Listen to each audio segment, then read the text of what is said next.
wish I'd remembered what it was. Start playing the last 3. episode. Are we recording? Yeah, we're recording. Play it all over again. Yeah, just let me respond to a few things. All right. You want to play that early, Jesse, or you want to wait till sports? Oh no, we're starting the show off with All that, right. baby. No, let's not. Let's end Doing it. it. Let's end it with that. Are we recording After now? I do the intro, or like right now? Right now. Do it up, bro.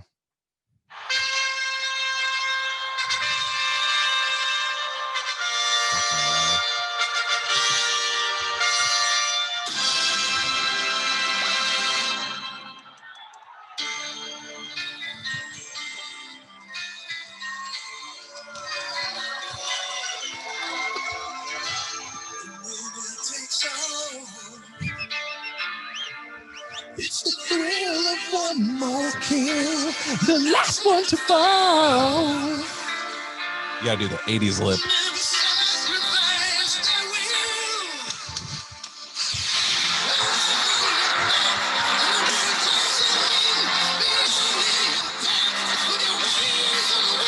Whew. Goddamn. This is the best part, Steeler fans.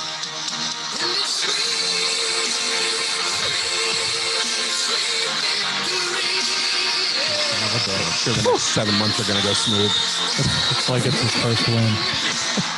Well, It's like it's the first win ever. How does it feel to be the one team that's trending down in the AFC North? Oh, man. Can we start with sports today? Let's get this show started. Oh, man. God damn. Asshole. Went from 6 to midnight. Good evening, everyone. Highlights of the news. Traffic accident. A Beaver County man being held for murder. More later. What's going on, y'all? You're tuning in to the highest rated, most listened to podcast to ever grace the airwaves, and you're a better person for listening to us.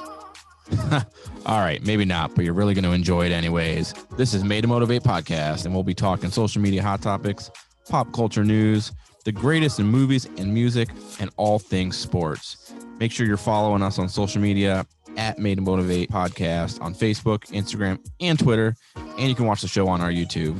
Thanks for tuning in, and with that being said, let's get this show started. This is going to be one hell of a fucking show. Yeah, it is. Hell already. This is Made to Motivate podcast, and it is season 4, episode 2. I'm not going to fuck that up this week. This is your host, Ryan Weiss. Sadly, but surely, I am joined by Jesse Unk from Sports Illustrated. I'm doing great, in case you were wondering. I wasn't. Do you want to see? I got a new phone. Nobody asked. You did get a new phone. I got a new phone. Do you see what my background Oh, my is? fucking This is our God. championship. Woo! Damn. it's nice video quality. Oh, here, you guys can watch Look at at home. That's your background? That's my lock That's a- screen. that's dope. How does that? It's like a live. What? Yeah, that's Yeah. actually pretty dope. iPhone's got some work to do. iPhone's always got to catch up, but That was sweet. That quality Jesse's was great. here. We've got the one and only, the notorious Christopher, the Film Freak Kessinger. What an intro. Yeah. You gotta I gotta give it to somebody else today. This fucking guy over here. Have pity on the one guy whose team is not in the playoffs. Yeah, exactly. 2 weeks in a row, baby. 2 weeks in a You row. almost had it. Shit. In the worst There was a division of all chance. time. And we are joined once again. This is twice in like the very, very shortest period of time ever. Oh, wow. Yeah. We've got Dan, the shoe guy, Sandman. What's up, How's guys? it going? It's going. Very disappointing weekend for me, though. I like that hoodie. Awful, Thanks. awful week. I didn't even notice that. It looks That's good. pretty cool. It was, not a good weekend. I cried a lot. We're back. Do a little around the room. We'll take it easy out in the intro. Just calm You'll down. have your whole sports segment. It's unfortunately, we don't have sports tonight. Yeah, that's right. We canceled the sports segment tonight. We're introducing a new segment in place of Sports had locker room COVID. talk. So, Sports sorry. will find its way through. What's new and exciting, Mr. Unk, outside of the obvious? My Browns won. That was fantastic. I got a new phone. That phone is dope. What is Yeah, it? It's pretty sick. It's S20. Galaxy S20. Yeah, that's dope. Can Can I ask price? I went with the cheap one. Yeah. Go figure. Yeah. The cheapest man in the world. No, I don't need 30 times zoom on my phone, and I looked it up, It's and not necessary. they're all super comparable. And we only got new phones because my buddy works there, and he was able to get them basically for free and bring our bill down. So I helped him out. He helped us out, and Steph wanted a nice camera for whenever we have the baby, which is just over a week away from implant. It's crazy. 19th. So 19th. What's today? Today's like the 12th. 12th. Yeah. Week away. Week away. Them January teen babies, man. Beautiful. So yeah. Okay. So we got that's going on. We'll talk about more in depth with whatever later. Yeah. Christopher, what's up, sir? What is Well, new and exciting for you? I'm going to save half of my weekend for my segment later. Okay. So the other half, I'll just say tournament is in full swing. We are down to the final 4 in the billiards tournament. Yep. That was the other thing. I won. Yes. Jesse won in probably the best series I've ever seen. Did you win, Ryan? Damn, shots man, fired. you're just getting your ass kicked all over the place. Chris won. I told won. you I had to prepare for extra lube, which It's is almost why like we're this is recording the a day late, winning so- side of the room, and you guys are the Wow. losing side of the room in life, I guess. It's a lot of things. Yep. In life, even So just life. Trust me, I contemplated all of that this weekend. And Dan still came. That's awfully nice of him. I came too. Oh my god. we'll hear more about that Well, later. Apparently, you're having a child soon, so hopefully it was you. But yeah, that's it. That's it. Jesse and I are facing this Saturday. Winner goes to the finals. Will you please shut him Yeah, up? kick his ass. I'm gonna try. I did it last year. We'll see. Oh, hey. Daniel Sandmann, what's going on? What's new and exciting since you were here a month or so ago? Was it a month ago? About 3 weeks ago? Something or another. I think it was 3 weeks because Yeah. episode 2 is now up of my unboxing. Yep. Is Yeah. It took a while, but I had some technical difficulties in getting it ready and edited. And those some of these MacBook Pros only come with a 128 gig hard drive, Hmm. and it fills up super fast. So Yeah. I found that out the other day. I had to buy a new hard drive, replace it. So got episode 2 up. Acro Kicks 330 on YouTube. You made 2 episodes and it's already like filled that thing up. Oh, each episode was like 100 gigs and reduced down to like 60 gigabytes of space. God. So I got an external hard drive. Question for you. All right. So you said it installed it. Or is it like just an external hard drive, or did you actually? I have an external, but I needed to change out the internal because it was causing editing issues. How easy is that? And how expensive was it? Because I literally just had to delete a bunch of shit just to update my Mac This is the other day. what Mac do you have? Because it depends on I've got the Air, but I don't know what like specifics. depends it on the year and recent? series. Like how many years do you think you've had it? Maybe 4 or 5. Yeah, he should be all right. Yeah, probably. But so you got to open up the case. Yeah. Take the power ribbon off, peel off the protective film that's on the hard drive itself, pull the hard drive out, and then the new one, I had to get an adapter because the 1 terabyte SSD hard drive was only like what size of my thumb Dude, that and thing real was thin, so small. so tiny. Damn. This and it little fits. flash drive. This has the same amount of space on it that Dan's entire laptop had previously. Jesus. In this little thing. Yeah. That's crazy to me. So I mean, it was pretty easy to do. I had to watch YouTube videos on how to do it, Right. and make sure that I didn't fry something. The other update on it that I would consider doing, but I'm not doing it myself, is the RAM. Upgrading the RAM. You have to put it in an oven, preheat it, heat up the whole fuck board. that. I'm like, no, I'm not gonna mess with that. What? Yeah, not doing that. Yeah, it's because it's on board. It's like soldered in the memory. Are you sure that that's not like those videos where they're like, put an aluminum ball in the No. microwave and it comes out So, smooth? I Like, Go ask for the headlight fluid. I did the RAM on my other MacBook, and it was just a plug and play. You could unsnap it, connect the ribbons, and put it in. yeah, The new MacBooks, I don't know if it was intentional on Apple's part. They it's didn't. intentional. They want you updating on your own, but it's soldered in place now. So like, you legit have to put it. Like, there's probably other ways around an oven, a heat gun, but you have to melt the current placement of it. Fuck that. Yeah, bro. Clean it up, then you take a heat gun, preheat it. It's insane the amount of work that goes into it. So I wouldn't do it myself. I'd get No, somebody I else to do it, wouldn't either. Yeah. or just buy another MacBook or something. I don't That's know. what they're hoping. Yeah, Yeah. yeah, but yeah. So that's in full swing. Starting on editing the 3rd video now. So hopefully a lot sooner turnaround than that 2nd episode. Yeah, I finally got around to watching the first one after the last time you were here. I thought it was pretty good. Thank Yeah, you. I enjoy it too. Got a lot of work to do. Did a you lot remember a knife this time? I did. Okay. Maybe you have to watch to find out. I will. That's the correct way to answer that question.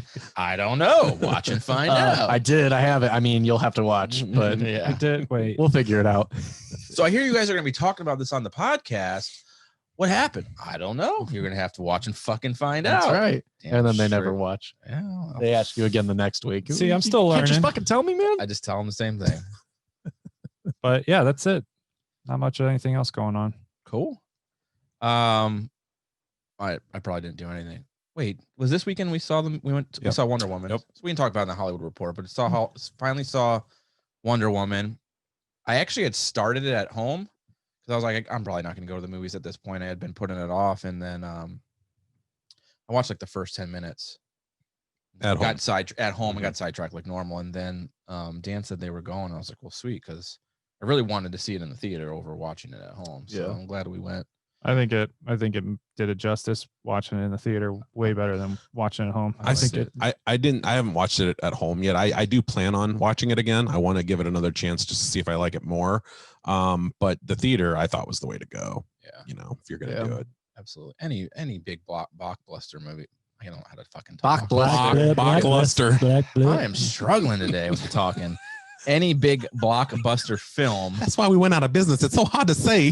the sound and everything at a theater is just so much better. And to see Gal Gadot 40 Oh. feet tall is always a benefit. So The way she looked when I didn't Oh. think she could look better than the first one. And that gold. that snow scene when she's in the snow and she's just looking up like that, I'm like, I love her.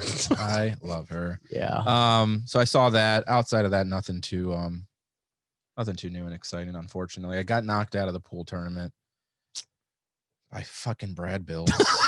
Blitz, whatever the frick his name is. All right. and- I redeemed you. hey, you guys got a matchup at Winter Warfare, which is going to be awesome. Yes, I'm pumped about that. We Good got to lock that in. Mini golf at Lock 3. That's Yeah. interesting. That'll be fun though. So yeah, pool tournament, got the old axe. We're going to have a mini golf mini tournament coming up at Lock 3. They're doing did they set up a course? They don't normally have a course, right? They've had one inside for a couple of years, and it's piss poor. That's why we don't even attempt it. But this one, looking at pictures of it, it looks like they've expanded it, and some of these holes are actually pretty long. Okay. So we're gonna give it a shot, and you know, if it fails, we can always sign up another match for Alien Vacation, which is open throughout winter. Dope. So Yeah, so we're gonna get a little jump start on the mini golf tournament, which I am anxiously waiting for. That Need coming that around practice. again. So hey, I'm trying to go all the way this year. that's right. All right. Well, I know Jesse is both legs are shaking anxiously today. Hit the button, rather than baby. just one. So let's get the Hollywood Report. Let's do All right. let's freaking get locker room talk out of the way and go from there. Swung and lined to deep left field. It is Yep, they won. 45-40. Run, William, run. 20, 15, 10, 5. Touchdown. Blocked by James. LeBron James with the rejection. This is locker room talk. You goddamn right. Let's go, baby. Shit. If they win the Super Bowl, you're going to have to buy new microphones. If we win the Super Bowl, you're going to have to buy a new city, baby, because I'll burn the fucker down. Woo! You can tell Cleveland doesn't win very often. This man. Act like you've been there before. Jesus I Christ. haven't been there before. I was two. Wise ass. All right. So the obvious. Hold on a second here. You don't see Let's- Tiger Woods getting excited about a birdie, do you? Maybe today.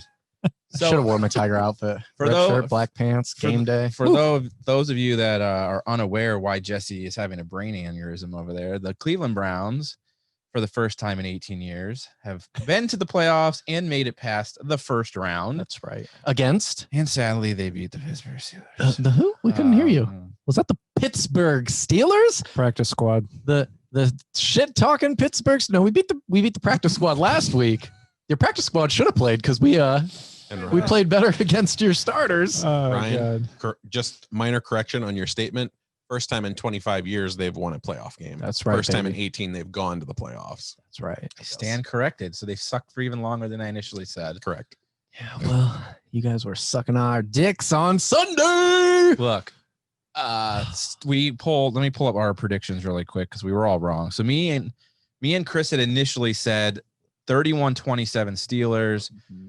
Then some stuff happened with Stefanski. He got himself in trouble and he got let go. And No, he got sick. It didn't matter though. it did not because matter. he snuck in. Jesse said 24-17 Browns. Yep. And then me and Chris reallocated, I think. Anyways, we lowered the score a little bit just because, look, not going to lie, I didn't think Browns were going to win. I thought the scoring would be a little bit lower because they were in a predicament with, we assumed a predicament with Stefanski being out.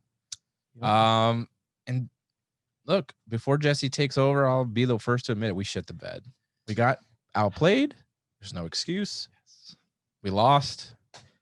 It pains me to say it, but Sandmann. the Browns won. I mean, what can I say? The Browns won. I mean, congrats. Look, here's the deal. If anybody's going to go further or win or beat in the Super Bowl and it's not us, at this point, I want you guys to go all the fucking way. Like, I don't. I want the Browns to go all the way. I know you don't. To the Super Bowl. He's a weird Steelers fan. I like it. Here's my thing. I'll have a rivalry all day, Browns Steelers, but I know how important the Browns are to Ohio, to Cleveland, to my friends like you that enjoy them. So if I'm not in it, I'm rooting for my friends. And if it's not us going, then it's going to be the Browns. I'd like to see Browns Bucks go against each other and see Tom Brady and Baker hash it out. I would too. That would be a fantastic showing. But I mean, honestly, at this point, I'd like to see the Browns go all the way. And is that realistic? I don't know. They could take the Chiefs.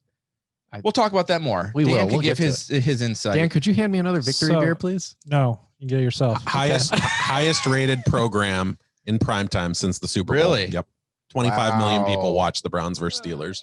Do you think that any impact on people not being there played a role in that? Yeah, I'm sure that was a big impact on it. I mean, considering plus Browns didn't show up. Cleveland's a football town, so whenever they get back into the playoffs, it's huge. Yeah, makes sense. Yeah. Dan, any final So I don't know if you words? guys saw at the beginning of the game, they did a jersey swap the whole team. So technically, the Steelers beat the won. Browns. That's what happened. That's what we're gonna go with.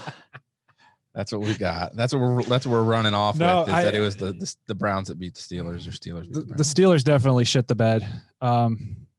You went to bed early. 15 seconds into the fucking game, And I didn't the get to Cleveland see- Browns scored. 14 seconds. 14 seconds. And Give me a fucking break. I didn't see any of the 28 points scored. No, My internet went down. Hulu stopped working. that's the best Brian's part. giving me a text message play by play, which wasn't much. It was just Ben was Browns- intercepted. Yeah. Fuck. Ben was intercepted again. I'm like, you're not missing God much. damn it. Brown Fumble. scored. It's 5 like- minutes later, Brown scored. Brown was picked. Brown scored. Brown scored. Fuck! It was 28-0 going into the second quarter. Most points Oh. in a first quarter playoff. That's what I game. said. This has to be a record. Yep. COVID times. I'm telling you what. I mean, 2020 is continuing on into 2021, and it's bullshit. Here I am last week saying when I find out about Stefanski and stuff, I post a status and I said, this is bullshit. I don't want this win against the Browns to have an asterisk. Yeah. I want a good game. I don't want this to I don't hold want a them free back. win. I don't want a free win.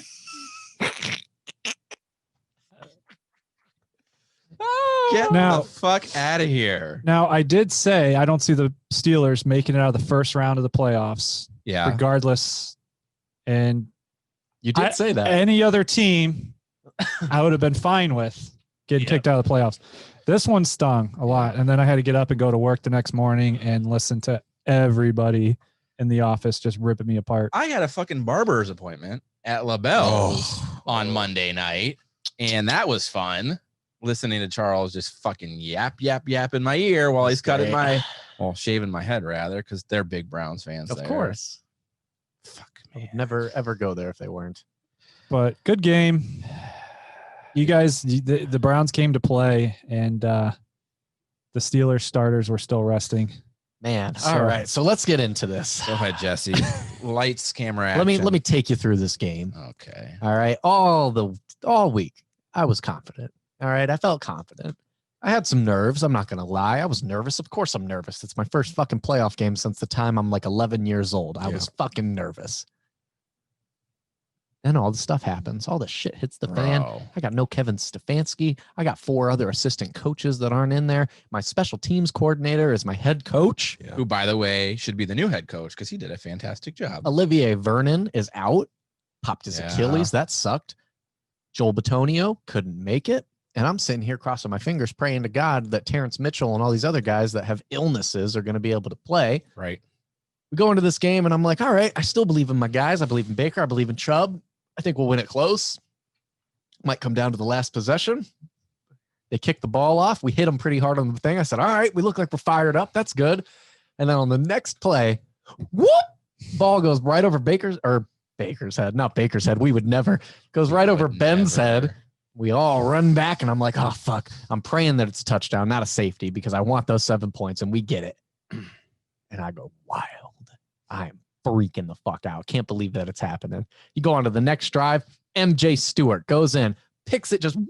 I don't even know who he is. I'm looking at him. I'm like, I don't know who MJ Stewart is. I know who he is now. He's a god. That's who he is. Oh, my.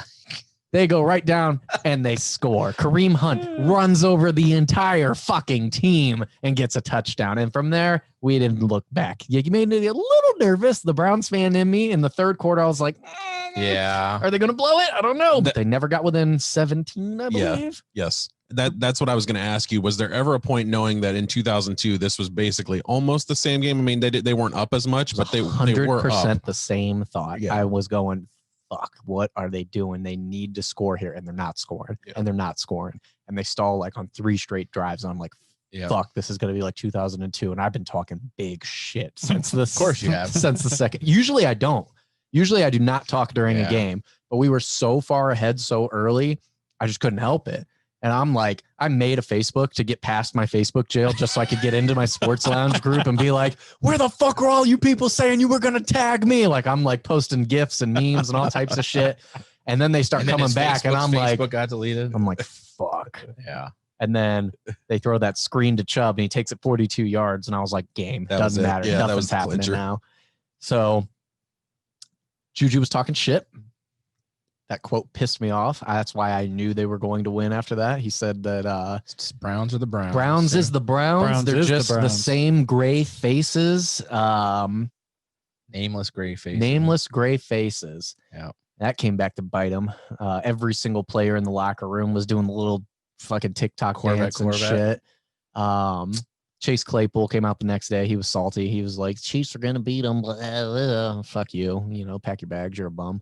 He didn't do shit in that game. At least Juju kind of showed up, even though it was a lot He of had over garbage time stuff. First time in a while he's had over 100 yards. Yeah, but he sucked in the first half. He had like 17 yards in the first half on 2 catches. That's what was funny looking at Ben's stats. Like, so he threw the ball 68 times, but at the same instance, it's like he had 500 something yards throwing, 4 touchdowns, 4 interceptions. I was like, Jesus, he did it all, man. We Yeah. had 2 games worth of passes in one game. Yeah. So that's that's way too many The passes. Browns defense were softening up that third quarter. So, I mean, those little dink and doink passes deck, were, it just takes a couple misses and there's your yardage. But Some of those passes were fucking awful, man. Like he's doing those little short.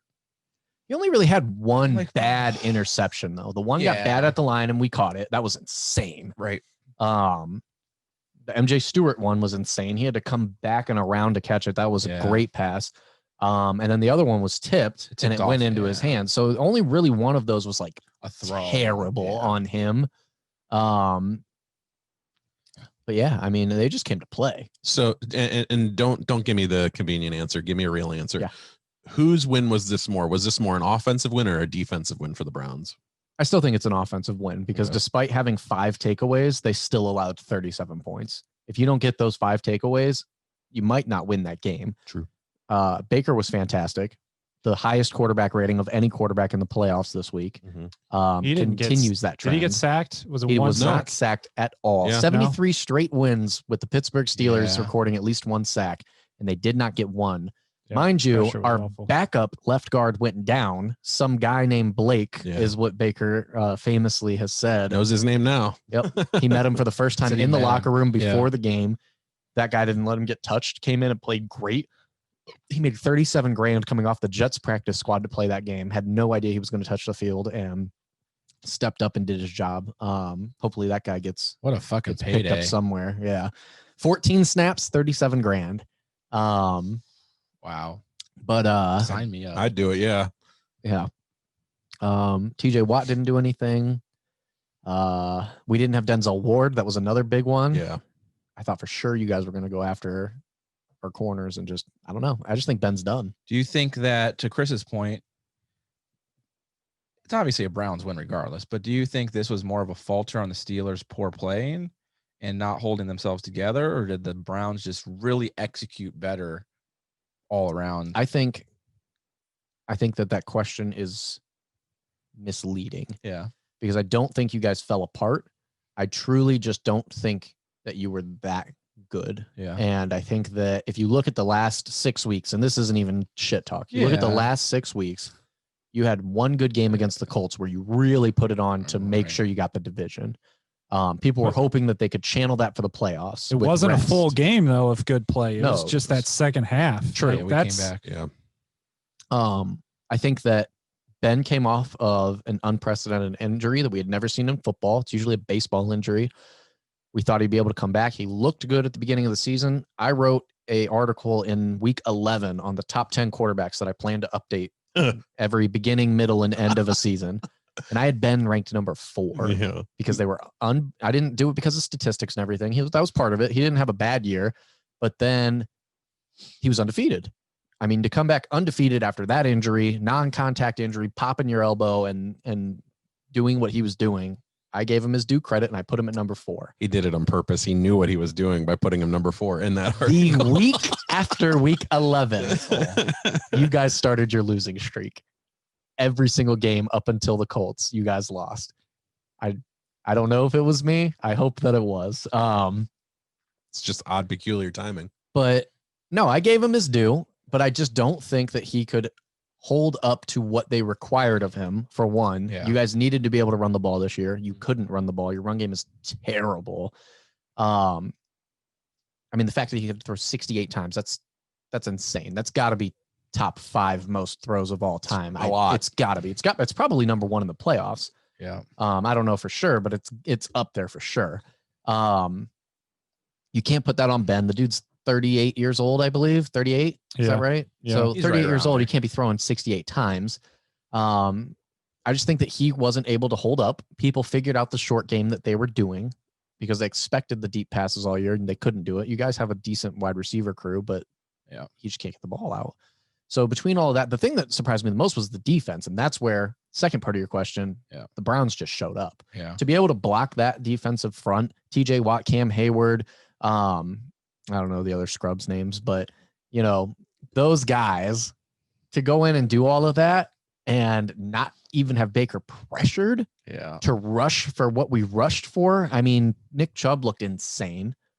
And they didn't really even need him. I mean, no. that's the thing. It's like, so they ran him, you know, they gave him his due, but like, and Kareem Hunt, I thought had a bigger game personally. Hunt looked like he could not be stopped by anyone. Yeah. That touchdown run that he did was a man's touchdown. Yeah. Yeah, that was a route, that running attack. Mhm. I mean, just watching him plow people over. Yep. It was good to see. I hate that it was happening to the Steelers, but he was running like his life depended on it. Best 1-2 punch in football, man. You know, And I didn't realize we have 2 of the number 1 Pro Football Focus rated linemen in the league. Wyatt Teller at right guard and Jack Conklin at right tackle. They are number 1 at Conklin's both a of their beast. positions. That is Damn. insane. And they were hand-caking people. There was one block where they just, oh my God, he just slammed this dude into the ground. I don't know who he was, but It's probably holding. it was insane. Didn't get called. So I would say it was a well-rounded team win to be able to do that with the pieces missing, including the coaches. And the refs. But I'd say I'd put it more on the offense than on the defense. There were no refs. Do you Get the fuck out of here. Dan's going to be back every week to give analysis on the Browns. Do you think that do you think Pittsburgh should have taken Ben out? Do you think that with where things were going that they should have? I don't think you can. Yeah. You can't take Ben out. I mean, that's your. I agree. That's the but- greatest franchise quarterback you ever had. Yeah. He's better than Terry. Terry was shit. Yeah, I'm just right. gonna throw it out there. No, I agree. I don't think you should, but I'm just curious your mindset, like where we were at and how they were playing. Like, do you change anything up or just let it go at that point? Like, If it was Bill Belichick, I think he would have sat him. yeah, But I wouldn't. No, The Presidential Medal of Honor winner, Bill Belichick. he turned it away. The thing is, even with them down as much as they were 28-0 at one point, with Ben Roethlisberger, you still have a 1% chance of winning this game. With his name? Ben's been there. With With Hard R Rudolph. With Rudolph, you have a 0% chance of winning this game. That's his nickname now, huh? Yeah, no, I agree because like you were mentioning that third quarter or so when the Browns hadn't put anything up and we started to come back. You guys did a 17-0 run. Yeah, which I mean it's nothing compared to a 28-0 run, but that was 35-7 going into the half, I believe. Yeah. And at that point, I was like, 35-10. Yeah, you did get 3 at the end, but that was when I was getting nervous because I'm like, I want to run the clock out now, right? And you can't. And you got 30 minutes of ball left, and I was just like, even when we went up 28-0, I'm like, fuck, there's still 40 fucking minutes of this game left. Like, I mean, you can never stop holding your breath as a Browns fan. Even this year, like I tell people, I'm new Browns. I don't think that we're going to like, the only time in the entire season that I believed we were going to win the game was when we were playing the Bengals before Burrow got hurt and they went down and scored and Baker had like a minute 40 left. And I went, he's going to go down there and he's going to fucking win this. And that's the only time. Every other time I'm like, fuck, man, old Browns. I don't know. They're just going to pull the rug out from underneath me. They're going to hurt me. Like, that's just what it is. They're just going to fucking hurt me. They're like a ex that I keep going back to and they're going to hurt me. But this time they didn't. They're still loving and they care about me. I was shocked by that watching my timeline on Facebook. And I'm as a Steelers fan, like, all right, we're down 28-0. Fuck it. I'm going to do something else. Screw this game. And the amount of Browns fans that were like, nervous. I know we're up 28-0, but I'm still not getting my hopes up. Or still have a chance of blowing this. And I'm just like, what? But that's up 28-0. But that's true. And to me, like, I understand that being a Browns thing, but that's a football thing. Like, if I'm the Cowboys and we're up 28-0 over any team, the Jaguars, it's the first quarter. This game is not over. Yeah. And that's the thing is you on your side, you have a dynasty in your history that's recent enough that people still consider it like a modern day thing. Because the Browns had a dynasty, but it was in the 50s. People don't remember it. Our dynasty literally goes all the way up to the 70s, but people forget that. And then you guys start in the 70s, and because it's right at the beginning of the Super Bowl era, people don't forget that. So like you guys have that in the back of your mind. And then you have this recent success where you guys weren't a dynasty, but you were a consistently good team for 15 years. Yeah. And you don't expect to lose. Where Chris expects to lose in the playoffs if they make the playoffs, because that's their recent history. 25 years. We expect to not make the playoffs. We expect to lose in the first round of the playoffs. Like, and there's a lot of that in the league. There's very few teams that consistently can maintain success over a long period of time. That's just not how the NFL is designed. What did you think about that 4th and 1? Oh, he was an We're idiot. going to punt. Idiot. Yeah, they should have went for They that. had the momentum. They were driving down. You guys are up 17-0 on this streak at this point. That they were on what? off. There are 45 or something, just out of field goal range. Just out of field goal. And it was a short one. And I'm sitting there and I was nervous. When they punted that ball, I was like, fuck yeah. That's when I like knew this game is done. Yeah. If you can't rely on your team to get that 1 yard to come back, keep that momentum going. No confidence. You're giving up right there. Yep. You have no confidence in your players at all. Yeah. That's why the thing is, I don't know if it was Tomlin's decision or it's always those types of decisions are Tom's. I'm gonna start calling he goes Sphincter. through at the last second. He's the one that decides whether you go on 4th or not. Tomlin was hoping that the old Browns would make a mistake and give you the game. They were gonna get off- He didn't trust his offsides. offense. Yep. He was hoping that we would mess up, Yep. and he bet on the wrong horse. Yeah, they were trying to draw you off sides with that one. You saw Miles was up front though during that play though, and you know he was like, "Don't you even fucking jump! Somebody's getting killed if you jump on this line." And I was sitting there, and I'm like, that's the whole thing. I'm screaming at the TV. I'm like, "Don't!" Because you guys were motioning and moving. And the doing all this wide other receiver shit. came down. Yeah, and I was like, "Don't fucking jump! You better not jump! Like I don't care if it's a fake. You don't jump!" And they didn't move. They are disciplined, man. This team is well coached. To lose your head coach and go out and just be calm and just put on an ass whooping like that and act like it's nothing, like business as usual. That says a lot about Stefanski and the culture he's built, though. You know that he had them prepared. Yep. He had a statement prepared that the other coach freaking said at the beginning of the game. Yep. Like he had himself in a position that he put those players up to be successful. So I mean, I don't know if he gets coach of the year still. He should. If it's an option, I think I think it's he no should question. as well. Yeah. I just don't know I think how he'll get that works. But There's no story that's even remotely as sexy as the Browns being winners again. Yeah. Like the Browns and the sexy don't go in a But I'm seat just saying, like necessarily. we're sexy. from a media standpoint, there's no story that looks as good on paper as the Browns being winners again. Except hold for the on. Steelers being winners. Legitimately, take your hate out of it. Yeah, The Browns are sexy. No. The Browns are a sexy team. We are young, Brown's and wife is flashy. sexy, but outside of that, Who's that? Baker's Baker's wife. Mm. Oh yeah, Emily or whatever her name is. Yeah. in his hotel bathroom. The biggest problem and difference between these two teams is the culture. The Browns for the longest time had no identity. Yeah. Now we know exactly who we are, and they are focused on winning. They are true. People always talk about they want players that are like the embodiment of Cleveland, that blue collar. Jarvis Landry is that. Joel Bitonio is that. Baker Mayfield is that. They don't care about the money. They don't care about anything but winning and doing it for this team. Odell is not that. Odell is not that. A report came out that Cam Hayward took all of the players into the locker room and he told them, this is the amount of money that we're getting for the next round. If we don't win this game, your money doesn't keep coming. And he tried to motivate them and hype them up, but the entire speech was based on your playoff paycheck. Yeah.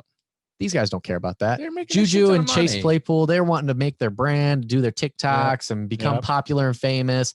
That shit doesn't win football games. Yeah. And that's why you're getting your shit smacked every time you're dancing on logos and embarrassed. And you're out there doing stupid little dances and stuff for TikTok and all these little girls and shit.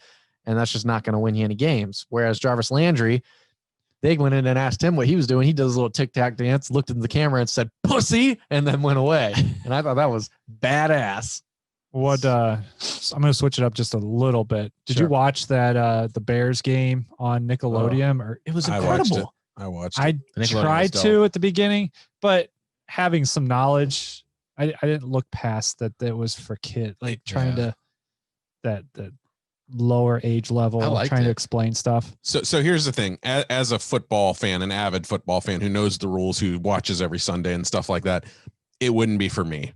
It's not something that I would sit there and go, I got to watch the Nickelodeon version this week, man. It's so awesome. Like, I got to watch that.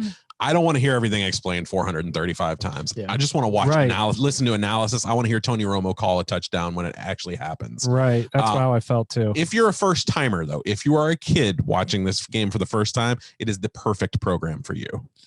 That's what I thought. And I was watching with the Bears fan too. Mhm. So, I mean, we wanted to hear that professional Analysis. breakdown and analysis of everything rather than the guys wearing the striped shirts are going to tell us what the call is going to be after reviewing. Like, it was just annoying. Yeah, it's like you're pausing every time you're watching a game. But I thought they did a great job. I liked it. It's not for me. I wouldn't watch it over regular football. Of course you wouldn't. But being soon to be a dad, if my kid's 3 or 4 years old and I want them to get into football, and I think that Nickelodeon's going to keep games and add more games next year because they did do a great job for what they were aiming for, Mhm.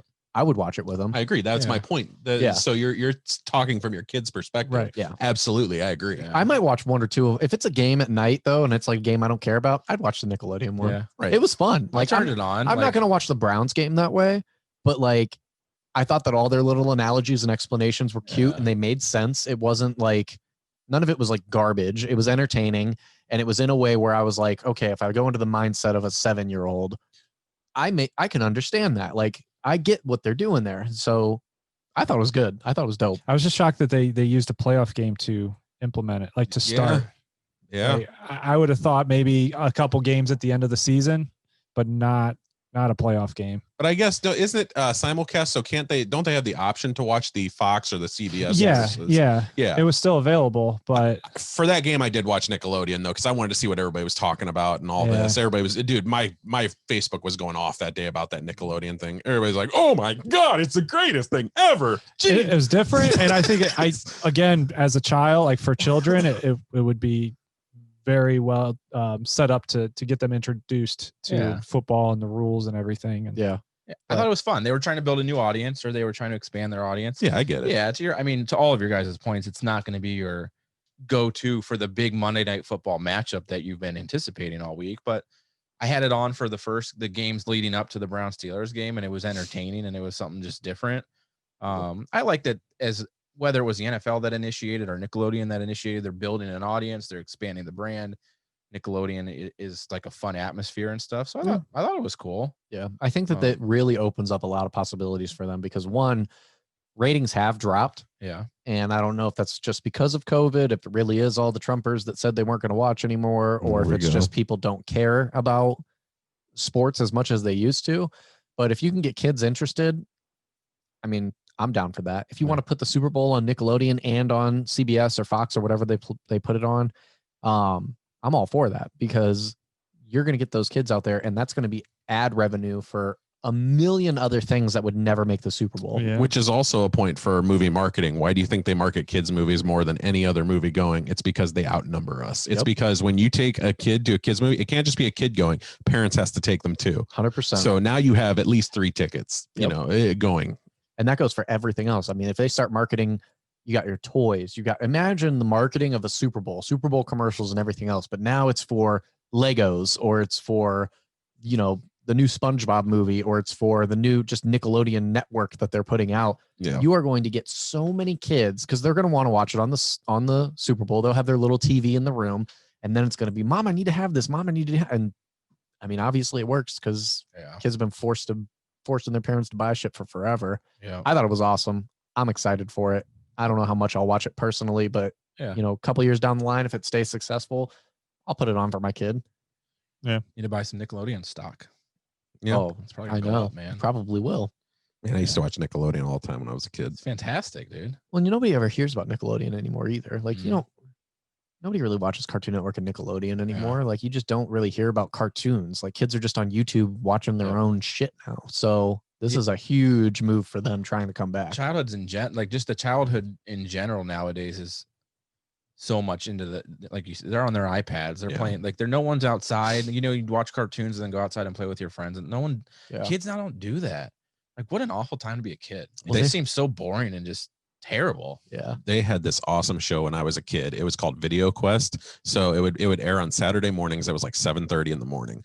And what would happen is it'd be like video game, TV, and movie questions for kids, and they'd go back and forth. Whoever won, they got to go through this maze of video games. All these video games were on the wall, and they had a Velcro suit on, and they would just stick it to them. Anything that they could stick in like 10 or 20 seconds, whatever it was, they got to keep. That's awesome. Bro, I remember that show. I didn't remember what it was called, but once you said the Video shopping Quest thing, I remember that. That was legit. But like perfect example as far as like what the game was able to do. Did you guys see the advertisement for the new Are You Afraid of the Dark? Oh, yeah. Yeah, man. They put the trailer out for it, and it looks scary. And the first one is, have you gone back and ever watched that show? When you're a kid, some of those are really fucked up. Yeah. It's still, there's some episodes where I'm like, this is kind of fucked up for kids. Like, this is scary. I'm going to watch it. I wouldn't have even known that existed. Yeah. Now I'm going to turn it on. Yeah, I liked it. So, good game. Really, okay, so realistically at this point, Browns are playing Chiefs. Ravens play Bills. Ravens play the Bills. So what do you anticipate for next week for the Browns? So the national consensus, the line on the game, started off at Kansas City by 10. Last I looked, it was Kansas City by 9.5. As far as the Ravens-Bills game, it was Bills by 2.5. Okay.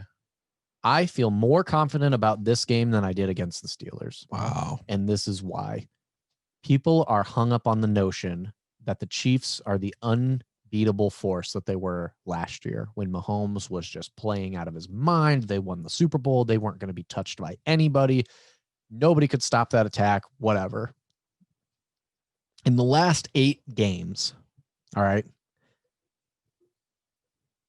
the Kansas City Chiefs have scored over 35 points 0 times. Yeah.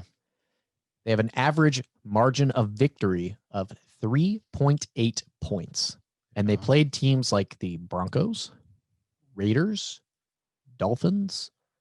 There are a couple good teams in there, like the Saints and the Bucks, that they beat by like 3 points. Chargers. And the Chargers, they played their backups. That's the one loss that they have. No, Raiders. Their first loss to Raiders the Raiders and was then the before Chargers. the prior 8. The Raiders one was their first loss. Their second, but that wasn't in the prior 8. That was their first game. And then the second one, they almost lost again, and they came back and won on a game-winning drive. Yeah. Regardless, They are beatable. All right. They're winning games by the skin of their teeth. Their running defense is terrible. Their defense overall is below average. Yeah. We just dropped 48 points on the number 1 defense in the league. And you're going to tell me that I can't go out there and score against Kansas City, score with Kansas City? Yeah. The last time they played, we lost 17-30 or 17-28 or something like that. But the game before that, that Baker and Mayfield or that Baker and Mahomes met up was in college, where they combined for over 1,200 passing yards and 14 touchdowns in a shootout. Insane.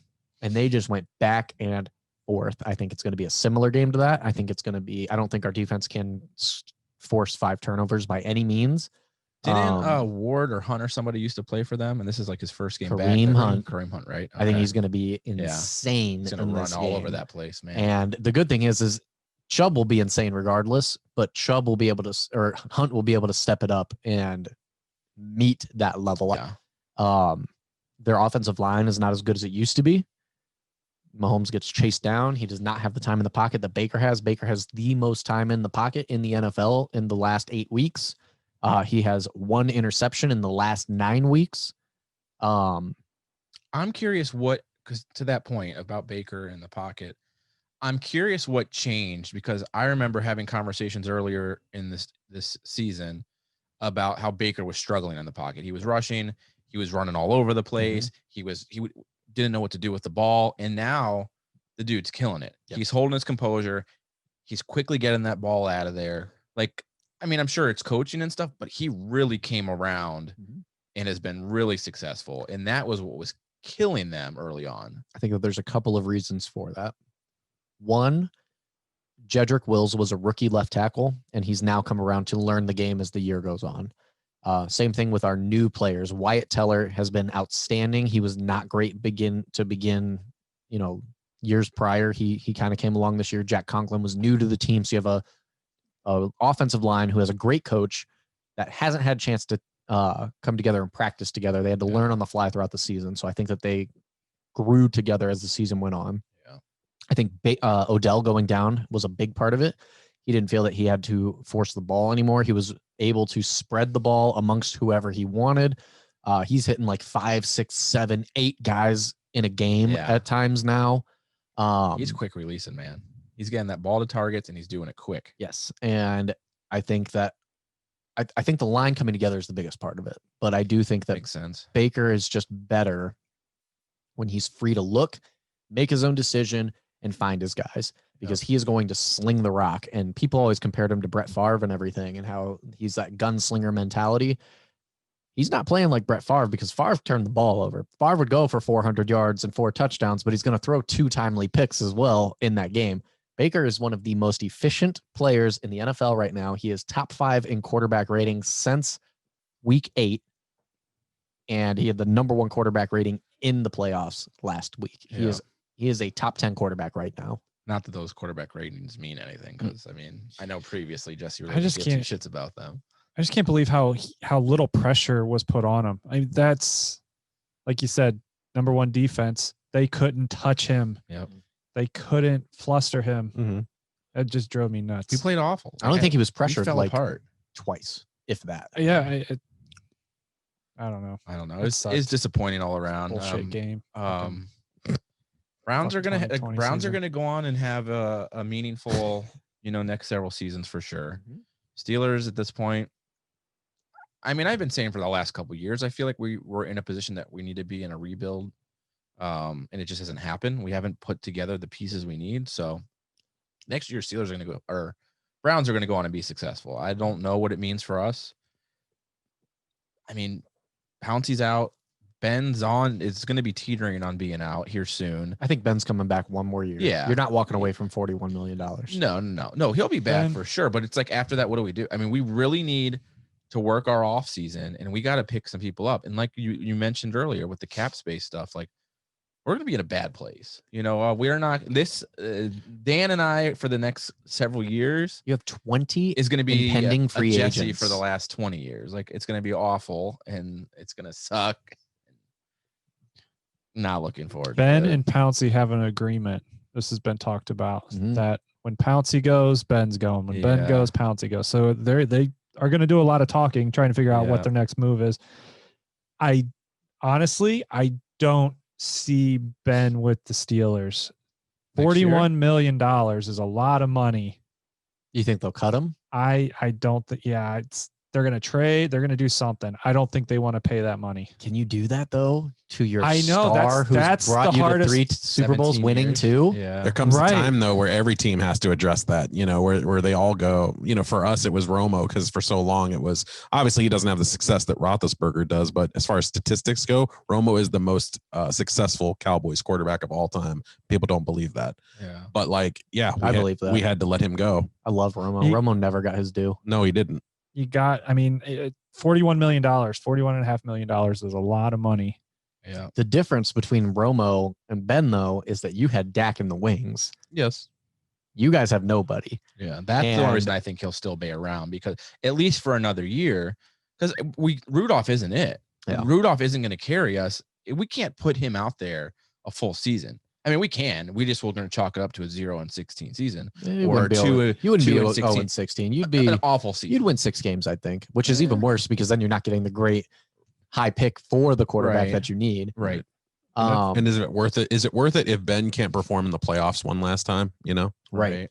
Yeah, It's a you've tough got decision. I mean, that's why I think he was on that sideline bless you. looking the way he was, because he's like, Well, this is it. so- I think that was in the back of his mind, like, this is a performance I just went out on. I totally forgot. We made him cry. No, so look, I was talking to Chris about, and I know everyone will have their own opinions and maybe whatever. There was an article that got posted.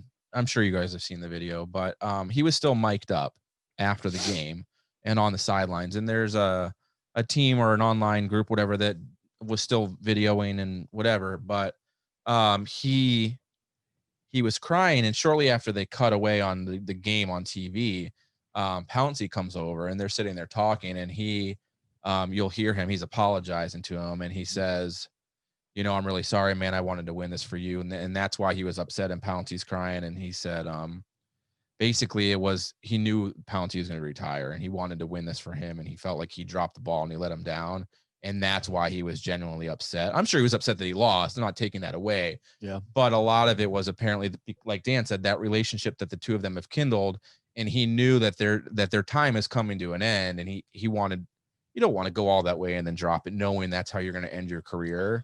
Yeah. And he felt bad, and To the Browns. no worse. Well, it's Pouncey's fault. So I mean, Me. jokes aside, Ben's not the one hiking it 20 feet in the Pouncey- air like a fucking idiot. probably was getting death threats. thought and he was shit, still man, practicing. because that was Pouncey, if you ever hear this, I'm glad that we ended your career, you fucking bum. Wow. The thoughts and comments of Jesse Young do reflect the Made to Motivate podcast in every way. dude, you got to think though. That dude, legit, he's probably getting like death threats. Why and is he shit from retiring? Steelers fan. He's only 31. It's I not know. that old for an offensive lineman. He's been doing 11 it for a years while, in like Why the is he getting season death or in threats? the NFL. he's probably getting death threats from Steelers fans and shit for that fuck up. That set that Oh, whole game yeah. in motion, man. That fuck up that early into the game, No. that sent everything. The 5 in turn motion. or the 4 interceptions, 5 interceptions. I'm not 4 or saying he's 5. to blame for the loss, but 4. that early on in that game, 15, 14 seconds Sure. into the game, you fuck up and the Browns score and they get that energy going. It just escalated the inevitable.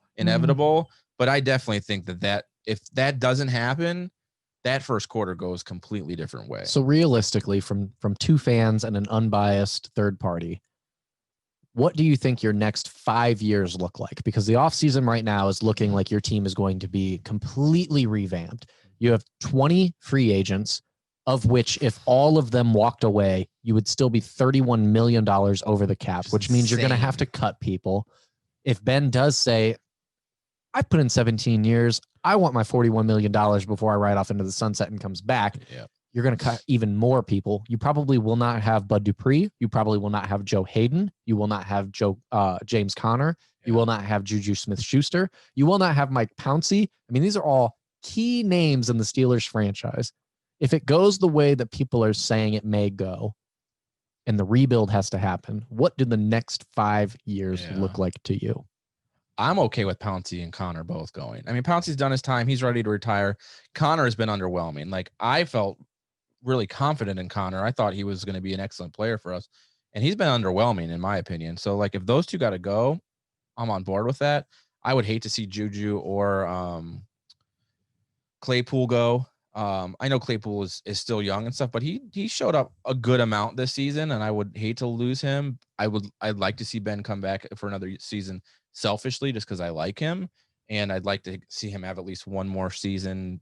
Not that they're going to go to the Super Bowl, but at least have one more opportunity. Next 5 years are going to be a rebuild. Hopefully, I've been hoping for that for the last 2 or 3 years. I think 4 years ago would have been enough. Yeah, Shit. we've been talking about it for a while. So realistically, I don't know. With the cap space issues, I don't know. Dan, what do you think? Well, Claypool's going to be around for sure because this was his rookie year. So, you still have Claypool, you still have Minka, you still have TJ. Yeah, I think that Hayward may be gone as well. The thing that the Steelers do and do well every single year is draft. They always find those late round diamonds. We'd watch the draft and we're picking third to last each round, but still finding good solid talent. I wish they would have gone for a quarterback in the last couple of years to find that one quarterback, that Ben Roethlisberger or that Tom Brady late round draft. And that Baker year was so deep on quarterbacks too. That was the year to probably go and say, you know what, even if it's a later round, we're going to get one. At least you have Josh Dobbs. Yeah. I mean, develop them. Develop them. Mason's too far past to develop him any further. Yeah. Dobbs still young. I mean, he still could be molded, but I it's going to be a rebuild. I think you start trading some of these guys for some draft picks, get a high up, do something. We'll take TJ Watt. Our next long story short, our next 4 to 5 years are like the Browns for the last 30 years. So we can deal with it for a little while. What do you think, Chris? See, the thing with the Steelers is, for me, they're always the hardest team to predict, because even this year, I thought they were going to go 8-8. That was my exact words back in August. I said 9-7. I think I said 9-7 too. And as I've always told you, I believe the reason for that is because they are among the best management in football. That is my opinion. The Maras will find, like Dan said, a diamond in the rough where they can. That goes for everything except quarterbacks, though. Mm-hmm. So that's the one area. Now, you can say Ben Roethlisberger, and that's fine, but that's the one case in. Oh, I know. Yeah. 17. I know. But like wide receivers, defense, they find them. For some reason, they don't, though, with quarterbacks. Giving Ben another year, I understand from a loyalty standpoint where that makes sense. From a team progression standpoint, that makes no sense whatsoever. This is the time you sit him down and you say, you've given us everything you can. We greatly appreciate it. We are sorry. You're 39, going to be 39 years old. It's time. We have to move on. If you want to go to another team and cram it down our face, we understand. Right. Like, we have to move on for the progress of our team. Does he even get picked up by another team at this point, though? Do you honestly think so? A Jet would take him in a second. Jets would, I think that the Patriots might even as like a one year Newton's gone, run and then get a young guy to sit behind him for a year or something like that. Yeah. He definitely gets picked up somewhere if he's going to play, but Carolina, whether or not he wins or he ends up like Cam Newton where he doesn't do anything is another thing. That's the problem. If the Steelers come to tell you, hey, we're going to cut you because we just can't, sorry, you're retiring. Yeah, I'm not going to go somewhere else and risk being a fucking bum. And if I'm the Steelers, I say, then so be it. That's fine then. If you feel like you don't want to play anywhere else, we understand that. So does he's not in contract for that $41 million? They can just let him go and he doesn't get anything? He's not guaranteed the 41. I believe he's guaranteed 20 something. I think it's 24. It's not a good situation for the Steelers. If he does not retire, you guys are pretty. So he's still going to get paid either way. So I guess to that point, if like you said, if I'm Ben, I've served my time with the Steelers. That's been my dynasty. Mm-hmm. I'm not going to pull a Brady and go to another team for a couple of years. Brady is on a different level, obviously. But like Ben isn't going to go and play for the Pats for 2 years or a year. At that, like, why at that point? No. I'm trying to think of teams that have a lot of weapons where he could go to be successful. and there's just not a lot. There's- The Buckeyes was a perfect storm for Brady to walk into. The Buccaneers. Buccaneers, yeah. Yeah, what did I say? Buckeyes. Oh yeah, the Buccaneers, the Bucks. You can say our, the Bucks. He's yeah. our sports guy. Drinking Blue Moon, fuck it. Not a math teacher. Not a math teacher. So no, but that was a perfect storm for him to walk into and have some of the best weapons around him. And then they signed more people on top of that. Like he was going to flourish regardless. Yeah. There's not a lot of places where he could go that is stacked with talent that just needs that quarterback to get over the hump. Right. Yeah. I think you guys are in trouble, man. We are. I agree. Absolutely. Because you've got Joe Burrow with some offensive studs down in Cincinnati who's going to try to rebuild their defense. You have the Browns who are, we'll see what happens in the playoffs, but vying for the best team in the AFC North. Don't forget the Ravens. And the Ravens. Well, that's what I'm getting to, though. The With that Ravens have arm. a Leave that great for last. Ravens have a great running attack and defense, and all three of their quarterbacks are young. If the Steelers can't catch up with a young quarterback to take them back into competition, it's just not going to work out. You're going to end up getting thrown into the cellar. I'll make this prediction for Saturday, and it pains me. Yeah. The Ravens are going to beat the Bills. Oh yeah, I think so too. The Ravens are hungry right now. If this comes down to a Ravens versus Browns matchup, man, that's going to be intense. The Bills defense is not as good as it used to be, but man, Josh Allen and Stephon Diggs are insane. Do you think Bills take Ravens? What do you honestly think? I know you hate Lamar and the Ravens. I hate but Lamar. Who takes that game? I hate Lamar, but there is. I wish the Bills would win. That's who I'm rooting for. They're in Buffalo. I like the Bills. I'm going to be rooting for them, obviously, even despite my hate. It's going to be close. Yeah. It's legitimately going to be really close. If the Bills offense is insane, and I think that they can handle the Ravens defense. Yeah. If the Bills can get ahead, I've always said he can't come back. It's going to come down to whether or not they can put 2 scores on them quickly and then move from there. It could come down to the last possession. I'm going to say the Bills win, just because an AFC championship of the Bills versus the Browns would be insane. But I'd be okay with facing the Ravens. Yeah. I want Bills, but I think Ravens are going to pull it off. We'll see what happens. Do you I have think any the predictions? Ravens are going to pull it out too. Yeah. Say I don't like them, but sadly, Lamar's going to use the bathroom before the game this time. right. Yeah. Come out in this cape. Gotta piss.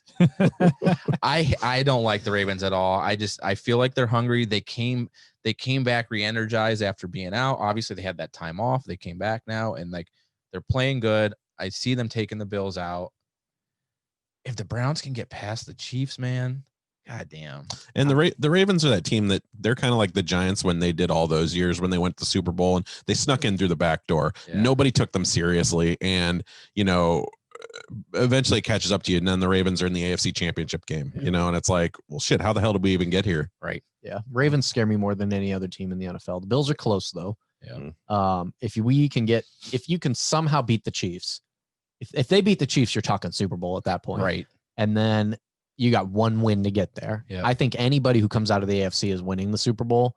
I think the Bills. Hawks got knocked out. Yeah, I think Crazy. I know. I didn't expect that either. Yeah. I think that the Chiefs, the Bills, the Ravens, and the Browns are all better than anybody in the NFC, except for maybe the Packers. Yeah, that's what I was going to say. But man, it's just I don't know. Predictions for we'll start with Baltimore and the Bills. What do you guys got? Baltimore. Scores. Oh, scores. Oh. Okay. 26-24. Okay. I'm going to say Bills win it 21-16. Oh, okay. Dan? I think it might be a higher scoring game. I'm thinking 35-27. Mm. I'm going to go Ravens. 27-24 Ravens. Browns Chiefs. And you want to start that one? I think that we are going to win, and I think that we are going to win 42-31. Wow, he almost had my pick. Wow. Okay, Chris? 41-31 Chiefs. 41-31 Chiefs. Dan? Was I getting Browns are clapped? going to get clapped. Hey. By the Chiefs. Spank house. Um, Damn. 38-24. 38-24 Chiefs. Yep. Obviously. I'm going to go I'm gonna go 31-27 Browns. I think Browns are gonna win by a field goal. Hell yeah, man. I think Browns are gonna win by a field. I think Parkey's not going to make a field goal. They have the opportunity to win, honestly. The way that they're playing, if they can play this coming week like they did against the Steelers, there's a good opportunity that they could win. I'd like to see it. If the Browns beat the Chiefs this week, I'm calling Super Bowl victory. I will buying say my Super fucking Bowl. tickets. I will say this: if the Browns beat the Chiefs this week, I will pick the Browns no matter who they face in the AFC Championship game. Yeah. I will if the Browns beat Chiefs, I 100% am on board that they'll go Super Bowl. I don't know if they'll win. That's a lot of pressure. They'll at that point, the energy they'll be riding, there's a good chance they'll win it. But if they can pull off this next week, very good chance that they go Super Bowl, which will just be fucking insane. Yeah. Well, on a year when the fans aren't. I will literally die. You will have to fill my seat. Who are the two that got caught drag racing? Richard Higgins. Yeah. We don't care. You can drag race. You can do what you want. That dude catches balls, man. In his face. All right.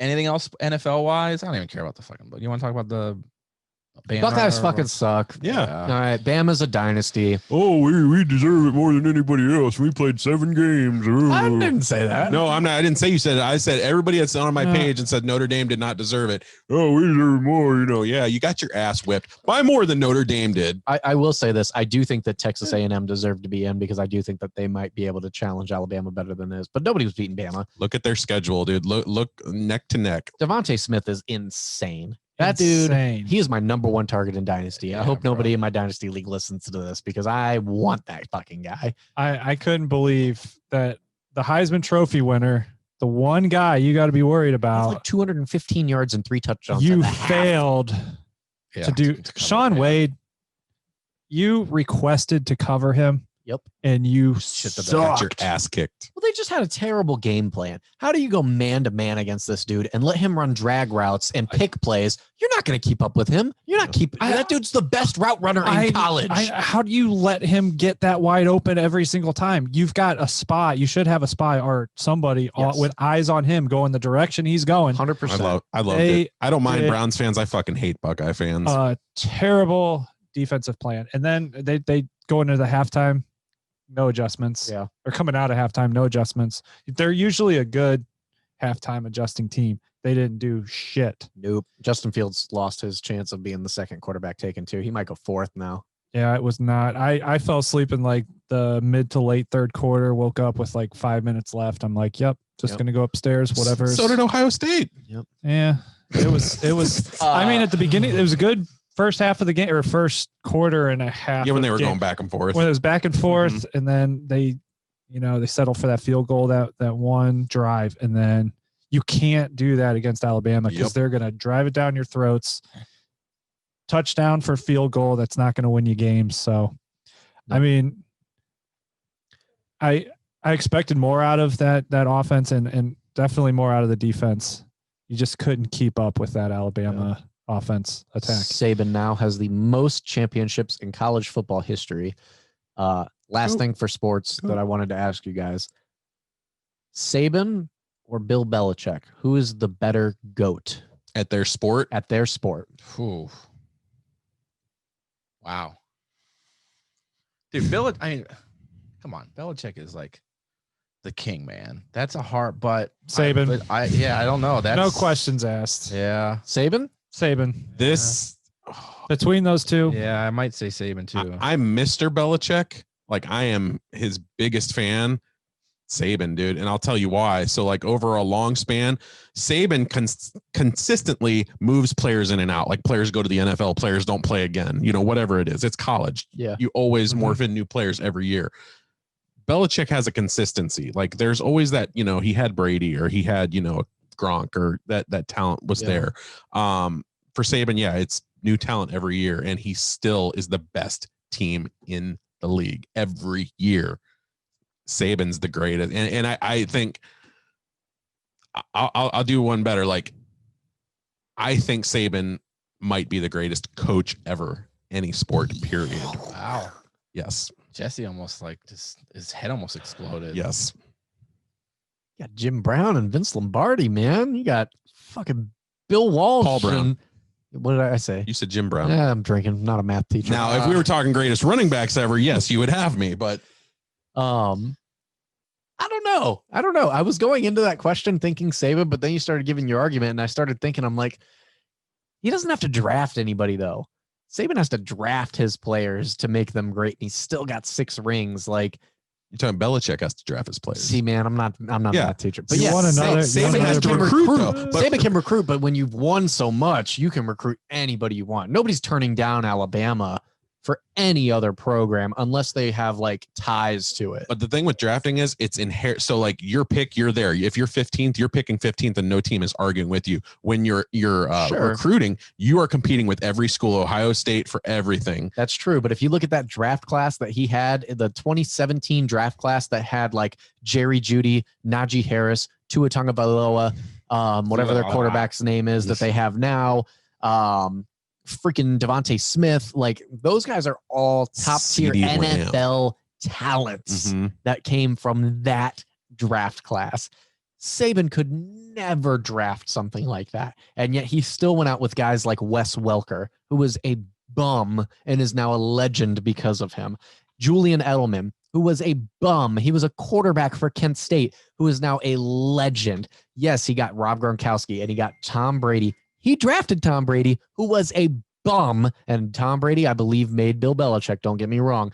But he does not exist if Bill doesn't take him. If Tom gets drafted 6th and goes to fucking Minnesota, he ain't Tom Brady. This is going to be the end of this right here because I'm going to use his own formula against him.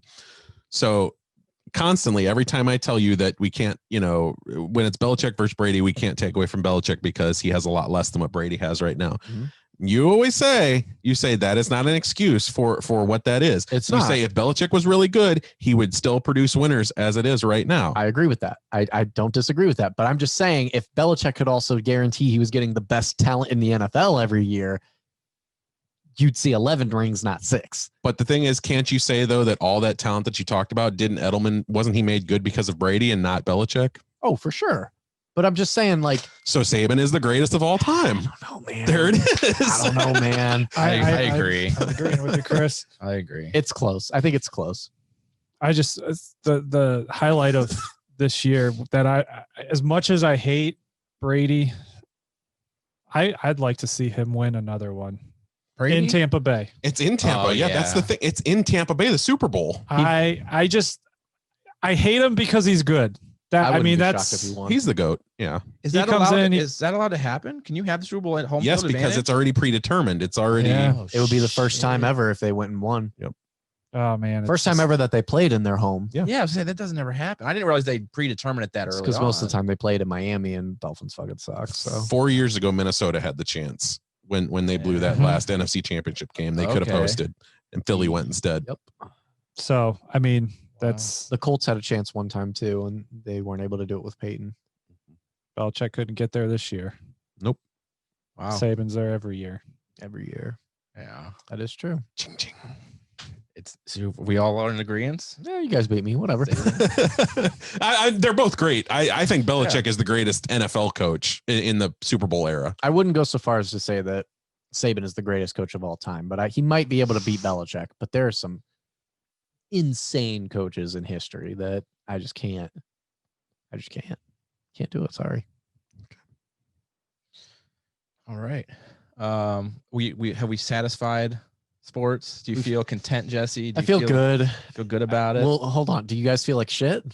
Yeah, I feel like shit. I'm a Cowboys fan. Then That's every day. I feel Then I'm content. I feel watching that game more than anything. I just felt embarrassed. I felt embarrassed that we got that far, and I was naive to it, and I think it was just because I didn't want to believe it. And Dan made the point several times. We didn't deserve to be there. Yes. We played awful. Yes. We got there, Got there. and then the way that we played was just embarrassing. Smacked around Shut like the a fuck up. bitch. It was It's not embarrassing. Yeah, It was I'm glad not you're your embarrassed. typical Steelers performance. I mean, it just wasn't. I mean, it was typical for the last 6 games. Yeah. Of I'm play. glad that you felt shame watching But your team. I was blowing up Pittsburgh Steelers Facebook page like, this is the fucking saw product one. you're putting on the field. I saw one of yours on there. You commented twice on the same post, one under the other.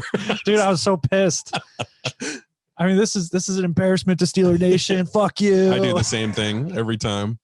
It was awful. It was awful to watch. I was just like, It's great. I love it. this is not the Steelers. This is not a product of the Steelers. This is not how they play. This is not how. And to go to the postseason and to play that awful. You guys remember whenever you rough, like man. Slumdog Millionaire when he falls and like the shit's like up to his eyes? My gosh. You guys are like 3 inches deeper. Fucking And now the news. I got to go to work tomorrow. Oh, Fucking deal with this shit. Fuck you, Pittsburgh. God damn. It was bad. All right. That's enough for sports. We're gonna get into Hollywood Report. That sounds good. All right, Be Hollywood quick. Report. My gal.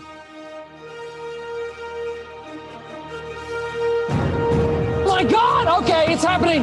Everybody stay calm. What's the procedure, everyone? What's the procedure? Stay calm! Wait. Everybody calm down! News team, assemble!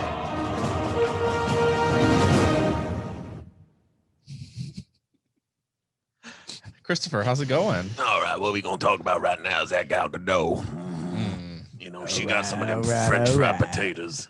Bro. French fried potatoes. I would like to French fry her potatoes. How about that? It doesn't even make sense, It guys. doesn't matter. When you say anything like that, you can say it that way, and it just sounds great. So Butter your biscuits. I'm gonna butter her buns. What's new and exciting in the Hollywood Report, Christopher? Well, first of all, the video game turned film Borderlands movies setting to start location soon. Mid-Atlantic Films head of production services confirms the company has opened up space for the upcoming production starring Oscar Isaac. Anybody notable in this movie that we know of? Starring Oscar Isaac. Like I said, anybody notable in this movie? Who is that? That's the only person. Poe Dameron, man. You know who Oscar Isaac is. Oh, okay. I don't know the name. That's okay. Yeah. That's it though. That's the only one signed right now. Yeah, they're Okay. starting production. It's just One of probably the hottest actors in Hollywood right now. I Yeah, don't know that name though. But Hansel's so hot right now. but yeah, video game. Did you guys play Borderlands? I at never all? have. I No. actually have not played that. Nothing. All I know is the cover of it when they're like, he's like shooting himself in the head and he's got a weird mask on or something. Mhm. Yeah. This actually, I wanted to translate this into. I wanted to bring another conversation forth. Mortal Kombat movie is coming out this year too. Another Yes. video game adaptation. We know nothing about it yet. No trailer. It comes out in like 4 or 5 months. Yeah. Really? Yeah, it's not going to be good. So That's why there's no trailer. how'd you guys feel about the first 2 Mortal Kombat films? There's 2 Dog of them. shit. There's 2 of them. Wow. There is 2 of them. The second one is one of the worst movies I've ever. got low. Ryan You know, my likes them. entertainment value is. I really doesn't liked take a lot. I him. really enjoyed the I first. cried.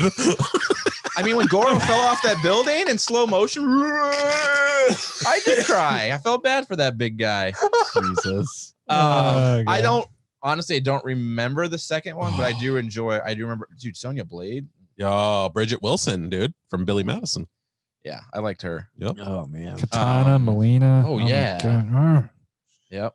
But So yeah, but I knew they were releasing a new Mortal Kombat. But I didn't know that soon. And Yeah. For it to be coming out that quick and not know much. Wasn't there a code in the game scary. for them to take off their clothes? I don't know. I know a Tomb Raider, supposedly, if you climb the thing but the pool and jumped off, Laura Croft would be topless. You ever remember that? I don't think that was real. No, obviously. I not. tried as many There's not a things as I code? could. Damn. I Okay. tried as well. I used to play 10. GTA, and as soon as you got the hookers in there and it started shaking, I turned the camera to the side. They're just sitting there. I'm like, what the fuck? Yeah. 10 years of playing Mortal Kombat trying to put that code in. It never worked. For nothing. and Mortal Kombat's supposed to be rated R too. Speaking of rated R, Deadpool 3 is rated R and existing in the Marvel Cinematic Universe. Fantastic. Guys, is this good news or bad news considering these are 2 sides of a franchise that might not blend well together? It is fucking fantastic news. Yes. Okay. And if anybody can pull it off, it's Deadpool, because the way that he plays into like teasing other characters and stuff, I think they tie this together very well. And it being rated R, I'm pumped. Yeah, I'm he's super excited. he's gonna bring Cable in. He's gonna be like, "Weren't you in the last movie?" Like, Yep. they're just gonna make it work. It's Mhm. not gonna be seriously tied in with the main stories of the MCU, but they're still gonna have the characters in there to make it fun. It's gonna be awesome. I'm super excited. And I wonder if this inspires, because Hugh Jackman always wanted to do a real Deadpool movie with Deadpool. So I wonder if this inspires him to pick up the Wolverine claws one more time and, Hell yeah. give it another shot. Oh, I would love to see that. Dan, you Can't, pumped? do you think you can? Do you think that'll work? In a Deadpool movie, I think you can. Are you saying because of continuity? Yeah, with Logan. Yes, because that takes place in the future. Okay. Well, he'll just look at the screen and be like, "There's some continuity issues here." What Right. I That's what want, I love about Deadpool. They don't fucking care. what I want is the yellow and black and like that. Oh yeah. That masked Wolverine. We've never seen that. No, That's How crazy. they tease it in, was it 3. Wolverine 2? The Wolverine. The Wolverine, the Japanese Japanese one. one. Yeah, yeah. Yes, they teased it there in the box, but nothing ever came of it. And it's That was a just decent movie. It's very underrated Yeah. as far as the Wolverine films go.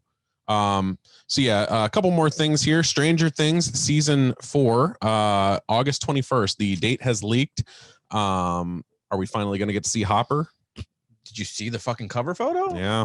Obviously, that's like a big fucking mind fuck right Is he there. in the cover photo? He's on the main advertisement, bald. He looks like Chris actually, and I'm like, what the fuck? Because he's like a bigger dude, and the shaved head looks like you. I don't know. Anyways, Fuck me. the way right? that they Yeah, the way that they end the last one, obviously we all know that he's still alive, but then they have him as like the main thing It's on poor that. marketing. I'm like, come on, man. Yeah, I almost wish I wish they would have done a teaser trailer, but like don't show anything. Remember that teaser came out months ago, and I felt like they showed too much already. Yep. I think trailers are best when they leave you with more questions coming out than you did going in. They shouldn't have even showed Russia at the end of season 3. Mhm. Like they should have just let everybody think, holy shit, they killed off Hopper.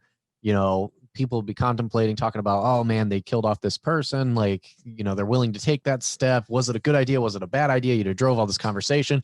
As soon as you showed Russia and they were like, you have to get prisoner, whatever the fuck it was. Everybody was like, okay, it's obviously Hopper. He's alive. Yeah. And then you put him on a poster. That's stupid. They should have left him dead for the first 2 episodes and then brought him back if you're going to do that and go that route. It's that Pixar soul hand holding that we talked about last week, you know, where they can't just let an ending be an ending. They have to, you know, make sure audiences are happy going home and, you know, feeling all goody, and, you know, they can't just end something on a negative note. God forbid. 100%. I kind of felt bad after that.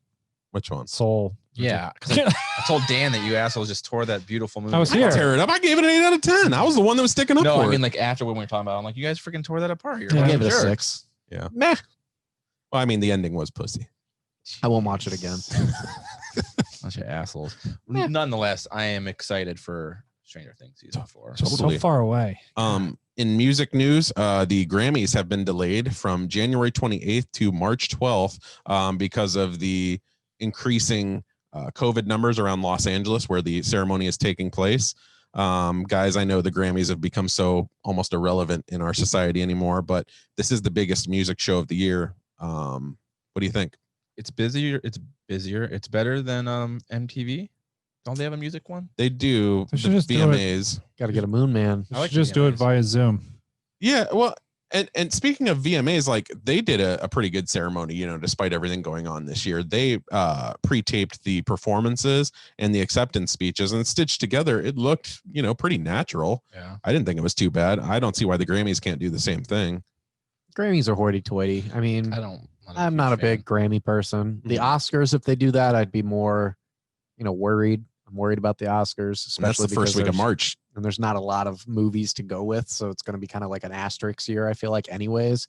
But I don't give a shit about the Grammys. Nobody listens to music anymore. I think the Oscars, it's going to be interesting this year just because you finally have to include all those like Netflix and those streaming films. Like there is no more, well, they're not really films and all this. Like, well, they're the only films now. Right. So The last one I killing it. watched, was it the Grammys when Billie Eilish won like everything, or was that VMA or MTV? You Probably remember? both.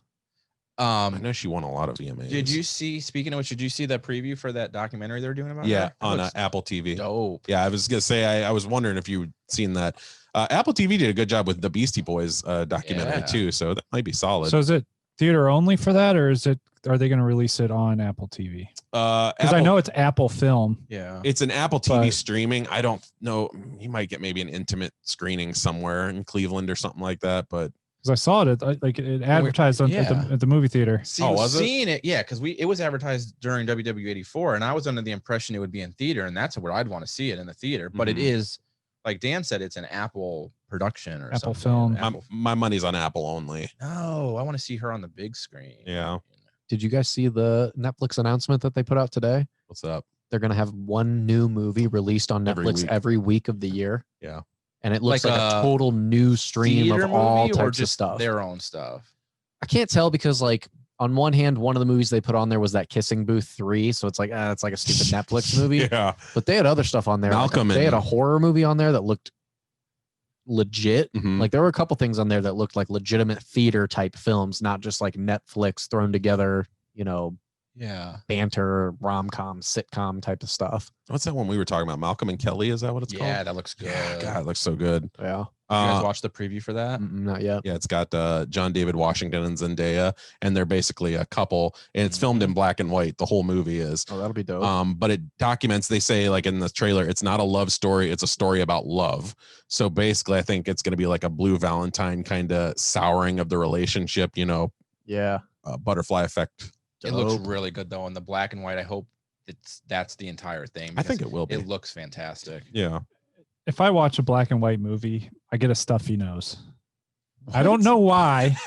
Every freaking black and white movie I watch, I'm like, it's like it dries, like The not having the emotion. color, it dries out my nose. What does that have Oh to my do with God. your sniffing? Hey, it's, I don't know. I was hoping you guys would say the same I thing. could but see if like your eyes got fucked or something. You were just waiting for me too. I was. I was the only one. Damn it. I got to go see somebody. No, Dan, that doesn't happen to me. Oh, what the fuck? Final thing for the That's why I Hollywood. went to watching it. Final thing for the Hollywood Report, and probably most important to me, Family Video announced this week that they are going under nationwide. Every video store now in America is going under, minus the final Blockbuster.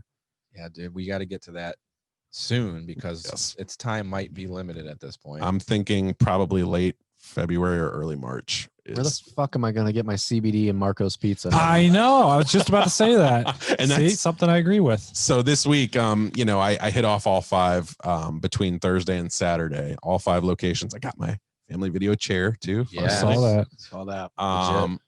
And I was checking out just all the deals and everything, and they haven't come down to liquidation prices yet, which kind of surprised me. If you're in a desperation to sell this shit off, it should be $1, $2. You know, right. it's not quite down to that yet. My sister spent like $50 on like 7 things. I was like, what the fuck are you doing? Oh, did she go to the Falls one? I don't know where she went. Probably. Okay. She bought the 7 things from. She got a bunch of The Disney back movies room, that were though, like so- $10. The adult a little bit more sections are free. expensive. They are up right now. Yeah.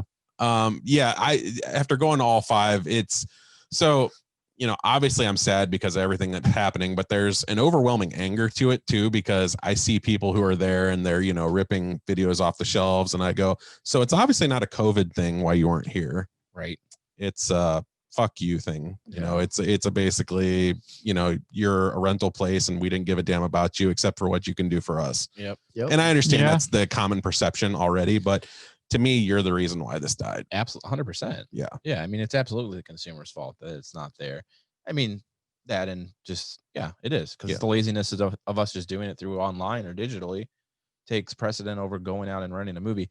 Are red boxes and stuff still a thing? Can you Yes. still do that? Yes. It's still a thing. So I guess technically, yeah, I guess now that you say that, that's a good point. I guess you can still rent yeah. movies. I don't lump that with a movie rental place Yeah. though, but I wasn't really sure if that was still at the same level. Like I used to use those. Redbox is self-sufficient though, because Yeah. you don't have to pay No for one's any manning rent. it.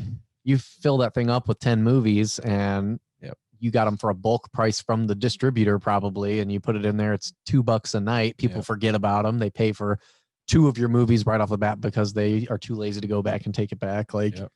nobody's going back the next day and returning their movie. Come Mhm. on. Yeah. But I wanted to bring this up because do you guys have, what is your favorite video store memory? Do you have any that you can remember? Anything that comes to mind? For me, it was like we always used to do a movie night in Little Caesars with my dad. So Mhm. my parents separated when I was, much younger, and we would do my dad's house every other weekend. I believe it was. I can't remember. I think it was every other weekend. So one of the things we would always do on Friday nights is we would go to a little movie place. I think it was called Value. Was there Value Time? Was it Value Time movie Yeah. place? So we would go to Value Time over in Medina, and then there was a Little Caesars right next door. We'd do one of Video those Time. Video Time. We'd get one of those big Video time. square cut Little Caesars, put Mhm. blankets on the living room floor, watch movies, eat pizza. And that was the big one. We would do Blockbuster too, but I do remember that Video Time place. It was a really small, like you knew the people. It was always the same like person working there. And I missed that. Yeah. I miss going to the movie theater or to the movie rental place and looking through and being disappointed when you'd pull the box away and there's no movie behind it to rent or whatever. Mhm. They'd sell out. All the new releases would be gone. You'd have to get there right away. Otherwise you'd be watching something old that Friday night or whatever. Yeah. I do miss that. What about you, Dan? Yeah. I lived over by Chapel Hill growing up. So there was that Hollywood Video. Yes. That was there where I think where Chipotle is Yes. now. Yes. Good And memory. then the whole entire Blockbuster. park, though. Blockbuster up on the corner of Britain Road. And yeah, so we would, it was always an event to like, you knew it was a good weekend when mom and dad would take us to Blockbuster, Hollywood Video, and I would beeline it right for the PS2 games, that little room. I would try to get a game first while the family's walking around going through like A to Z. What movie do we want to get tonight? Yep. It was just, you walk in the door, you go to the right, and then you just circle around. So that's my question too. You bring up a good point. So like with video games, are there services now anymore where you can like rent out a game and go like, I just want to see what it's like for 2 days or I think whatever? there's only one service. It's like, Redbox does it. you can do some of them on Redbox, and they had some at like Family Videos and stuff, but there's one that's like, I wanted to say it's like Game Honey or something like that. For whatever reason, I'm picturing like a B logo. A website? It's like a digital thing, and then they Okay. ship it to you and you send it back like the old days of Netflix. I've never done it. I thought about it. I don't know if they still are around either, I though. think That was they like 5, are. 10 years ago. I think they are still around, but I can't, the name is blanking. Is I that don't- something that any of you guys really got big into, was video game rental? I did it like maybe once or twice, but I didn't do a lot of game renting. I don't feel like I did. maybe a when I lot. was much younger. Yeah, when I was much younger, I probably did. For me, it was the classic games, like Super Nintendo and stuff Yeah. like that. I would rent from. I video think like stores. 64 and stuff, because I mean, video games growing up, like my parents would buy me the systems for Christmas or birthday or whatever, Yeah. but then like I would have to Gamefly. save up and buy games and things. So I think much younger, like N64, Super NES, I probably was, but I didn't rent like Xbox games and things like that. I No. don't recall. We did a lot of stuff whenever we were like all of my like movie memories are pretty much Hollywood Video at Chapel, but it was my Aunt Maria that would take us. And all my cousins, she had married a guy that had 3 kids and she had one of her own. So we would always be hanging out. We're all around the same age group. And when we would go there, we would go for the video games too. But back then it was like, you didn't have games like you did today. Like a lot of games today are much more story based. You Epics. need hours to play. Mhm. Yeah. Whereas when we were growing up, it was like Mario Party, Super Smash Brothers, Tony Hawk, like Skater. And so it was these games that you could have for like, it's pizza night. We're going to play these multiplayer games all night together. Yeah. Like you would rent something like Super Smash Brothers, and that was just the best night of your life. And you can't get that with something like a Spider-Man Miles Morales. Like it's just not the same. So that's more my memory, is getting candy, going there, picking out the games that we wanted, bringing it home, playing Tony Hawk for like 3 days straight, and then, going from there. WCW versus NWO. Yes. Yeah. Yes. That was one. We used to that play we- that forever, going into like the back rooms and fighting and all that other stuff. Now that came out around the same time the first SmackDown game came out. Now the reason why WCW's game was better is because you could create your own character and you could upload your own music to it too. Like you could put your own entrance theme into it. Yeah. SmackDown, you couldn't do that. They were inferior at the time. So yeah, I have great memories with that game. I have both of those underneath the seat. Oh, do you? Yep. Oh, I would We gotta kill bust that it out game one right day and now. play it, man. Yeah. What was the baseball game where you had the 2 characters? One was like a midget, like this big, and you could he was just super fast, and then the other guy was like a giant, and if you bunted, it was an automatic home run. It was like an offshoot of MLB, and I don't remember what it was called, but we used to play it all the time. And Was it like backyard baseball or RBI? Or it something wasn't like that? backyard. Backyard baseball used to be dope. That was one where they actually looked like a backyard Pablo. of the fence. Dude, that was so Pablo was the good. best, man. Yes. Was that for the Wii or what do you No, talking? that was like Nintendo. That was- or like You could Super get it on Nintendo and computer, but it was. They still make Fantastic. those. So They have like good. backyard basketball and all this other stuff now.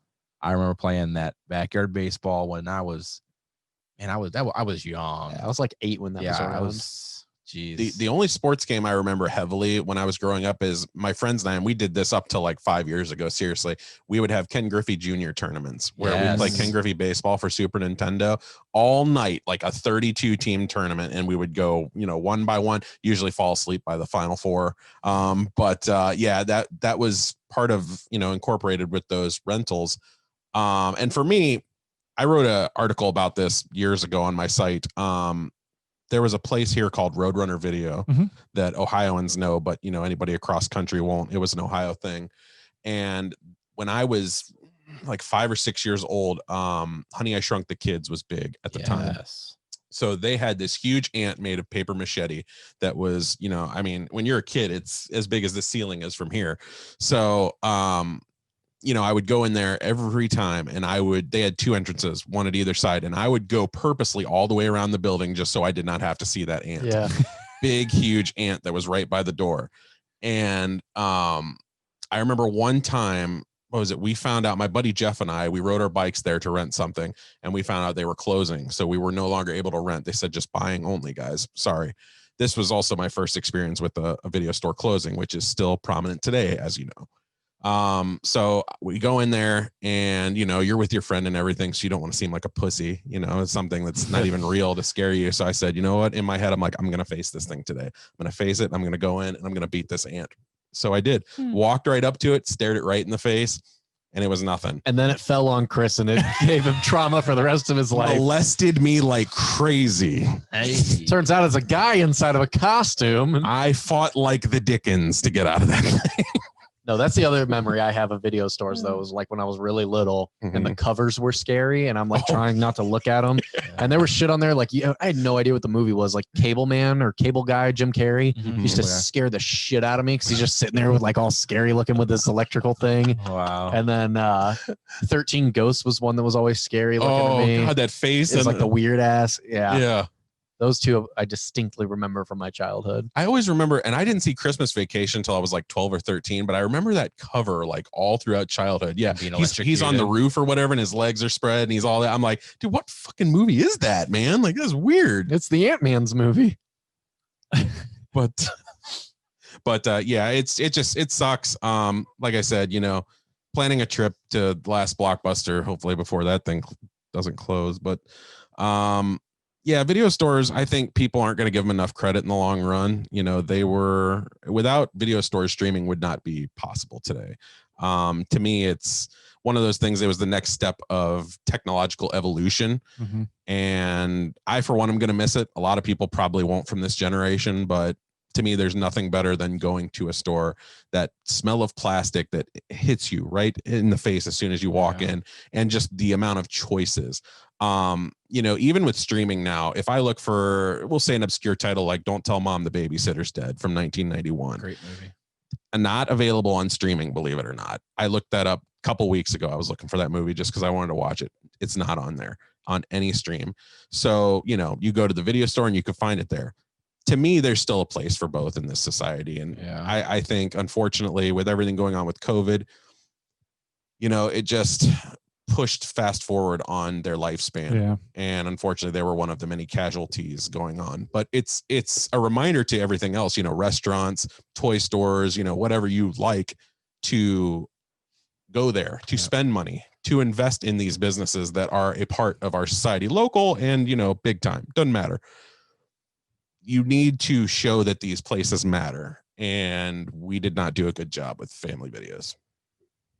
So I wonder if they could have done something better when Netflix first started coming and Redbox first started coming on. Like, what could Blockbuster have really done to save themselves? It's funny you said that. So I watched the last Blockbuster documentary about a month ago when I reviewed it, and Blockbuster was actually Netflix before Netflix was. So it was you used to do online rental from there. It was their idea to come out with all that stuff, and they were one decision away.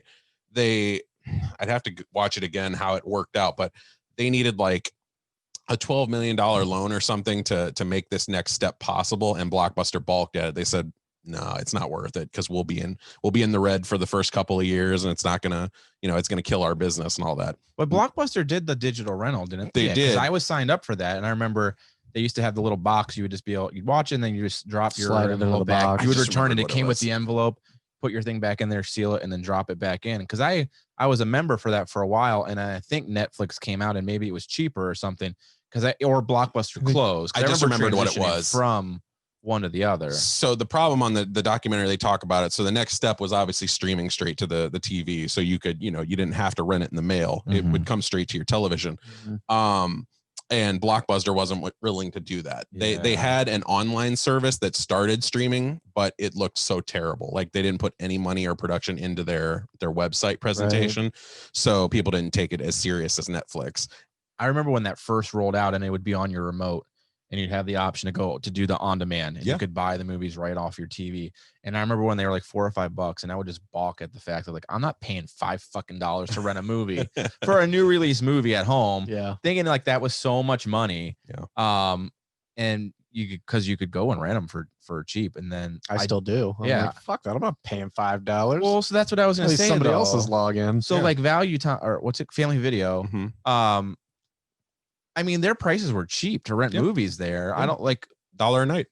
How is that? I mean, obviously outside of just the fact of the overhead that they have to have a full location over a Redbox. I mean, it's just as convenient to go to Redbox as it is to go to Family Video. Selection is as great on a Redbox as it is a rental store. I agree.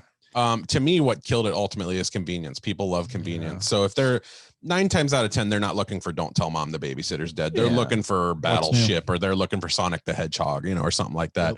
So they'll find that on streaming. That'll be no problem to them. And if they can just sit back and, they don't have to go out, deal with people, deal with lines, deal with, whatever it is, traffic, they're going to sit there and they're going to do it. Whatever's easiest is always at the head of technological evolution. You need something that's like a niche. Like they're doing at the Exchange. I know that they're expanding now, moving to a bigger area in Chapel.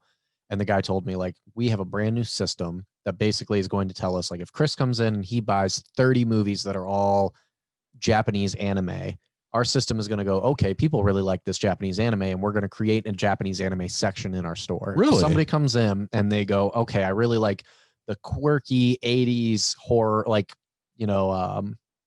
like John Hughes movies. Yeah, shit like that. They're going to go, okay, people Shit really like like that. And they're going to fill it all in, Disrespect. and that's going to be their thing. But they're going to have like niche sections. And I Wow. really like that because they started that with like, they've got a Marvel section and it's just an entire huge thing. They've got a horror section and their horror selection is great. But they've started to expand to find like old school stuff. Like I've got steel books at the Exchange of the 1930s Dracula that nobody's going to think about, but it's there. Yeah. And I feel like if movies would have been able to do that for like a Family Video or a Blockbuster, where they would go, okay, we can't compete with this stuff, but the stuff you can never find anywhere else, we're going to make sure that we have it. Sure. They might have stayed open. Can we just go back a second here? Where Jesse referred to John Hughes movies as shit like that? The disrespect. Whatever. I agree. John Hughes is my boy. Jesus. I'm sorry, John Hughes. This fucking guy. We're talking about the guy that plays for the Bills, right? This is The defensive tackle, John Hughes. such an asshole. Oh, That is cool though. They've done successful for a long time though because they offer I such love a the wide Exchange. That's the only variety. place I buy movies. I haven't been there in a while. I got to go back. That is my, Between vinyl and video games, and you can buy they're like expanding to action the- figures and things like that Yeah. now too. Classic comics. FYE. Posters, but it's not $20 for a movie that's 15 years old. Jesus. How are they still open? I know. they weren't, and then they came back. Yeah. They were like they went extinct forever, and then me and Dan were at the mall. Was it Columbus? I don't know. And there was an FYE, and I was like, "What the fuck?" Huge. Somebody got me a gift card to FYU once when I was like 16. It You was were like so $20, pissed. and I was like, I can't even fucking buy anything. That's enough for the tax. Yeah, like it was crazy. You guys remember Coconuts or Camelot? Yeah, that's what I was gonna say. Yes. Wasn't it Camelot Yeah. music before it was FYE? Damn right it was. Yeah, Yeah. I remember that. Yeah, I don't know. Just to close this segment up, though, I'm going to miss video stores. And to me, there's nobody that can convince me that, they weren't a necessity with pop culture. I agree with you. It's good. They're going to be missed. Yeah. I mean, I didn't recently, in recent times, I haven't been to a rental place, but when I moved to where I'm at now, Mhm. like I used to go to that Family Video all the time. Which the one up here? Yeah. Yeah. That was the Little did Dan let you know that there's literally one walking distance from his house, but he loved No, that's what I'm talking about. He loved movies Springfield. so much. I just didn't ever go there. yeah. I don't want to tell everybody where I live. That one Jesus. closed in August. Yeah, I mean, we said Jesse lives in Barberton, so you know. That's right. That's where I teach. Yeah, but I live in Ellett. Yeah, I know. exactly. Dan lives in Ellett by the one that's over by the Burger King and whatever Kmart. Oh, the Talmadge one. Yeah, I live. Yeah. I live in Wakanda. Wakanda forever. So that's it for Hollywood Report, though. I live on Davenport. That's cool. I live in California. Can't you tell it's super sunny and awesome here? I guess that leaves us with let's get social. Let's get social. It is July 20th, 1969, and man is about to land on the moon. Freedom itself was attacked this morning by a faceless coward, and freedom will be defended. I did not have sexual relations with that woman. That's the way the news goes. How come like you're excited? Why don't you read those ones while it's going off too, like you do Jim Donovan? I don't know, but I was wondering, should we just include the Capitol riots news segment into that? Because that's like big news. Oh, like update our just thing. like throw a thing in there. We could. We need to. I mean, yeah. Freedom was attacked by a Faceless coward. still a coward. It's not faceless anymore, but by bearded hillbillies. Speaking of Capitol riots, Browns players, you got beat by a bunch of cowards. faceless ones. damn. Gray faces. Sports. We did sports already, guys. All right. Oh, sorry. Let's kick the president's ass now. Let's get social. We've got Capitol riots. When was that? Last Friday, Thursday, Well, I don't think it's been that Wednesday or When- Thursday. last week, right? Fuck, time flies. Yeah. So because it was the day they were certifying the votes to say that Biden officially won, and Wednesday. the Capitol was stampeded by Bombarded. Antifa and white supremacists By Trump- treasonous Trumpers. Yes. And it's Seditionist sons of bitches. the hypocrisy about it is insane to me. The fact that we allowed a government building like this to be overrun, and these people literally left feces and urine, like pissed in these offices. They took, items, stole laptops. They Stole mail. Yeah. That's a federal crime, even if it's not from the fucking Capitol building. Absolutely. Look, we've talked about it before. I think everyone here agrees that we're all for standing up for your rights and protesting and everything like that. The difficult thing for me with this one was, one, the way that the president of the United States handled himself in this, things that he has said previously, and then the way he addressed the people that were responsible for what happened at the Capitol, to say, when the George Floyd rallies and Black Lives Matter rallies were happening, that they were thugs and that they should be prosecuted to the fullest extent. When the looting starts, the shooting starts. Yep. And we love you. You're special to us. I understand. That's some fucking bullshit, man. I don't care going down the line of racist or not racist. It's ignorant. His actions were very dangerous to us as citizens and to this government. He's since been shut down on pretty much every social media platform. I mean, rightfully so. That's a whole nother topic that we've kind of discussed in private and Messenger, as far as where we agree as to where does that cross a line, because he's, with censorship and things like that. But what are your guys' thoughts on just the way that, I guess, two parts. One, do you agree with, take out whether you like Trump or not, just the fact and the sense of these people were there. Okay. How do I word this? Because we know that the people are ignorant and stupid, and were they there for the right reasons or not? I don't know. But say that they're there because they truly believe that their democracy was under attack, that this election was truly rigged, and they feel like they were being cheated, and they went to the Capitol to stand up for that. I do believe they believe that. Yeah, I agree. But I mean, is like, They're a that's bunch obviously of uneducated rubes. So but under that pretense, though, do you think that they are in the right to go and protest and stand up for that? And then two, who do you find in the wrong, if you find anybody in the wrong, for how it was handled and the allowance of them to so easily gain entrance and attack our our nation's capital, and that House of Representatives, they entered the building and things like that. Let me first of all say I have no problem with protest, peaceful protest at all. This is what they believe. 100% get out there, yell, shout as loud as you can. Yep. I am 100% behind that. I don't support what you're fighting for, but 100% I go for it. Yep. Where that crosses a line is when you invade federal property, when you take over a the House of Representatives, when destroying property inside, bringing weapons inside of the federal building, shooting at civilian security guards, that's a problem.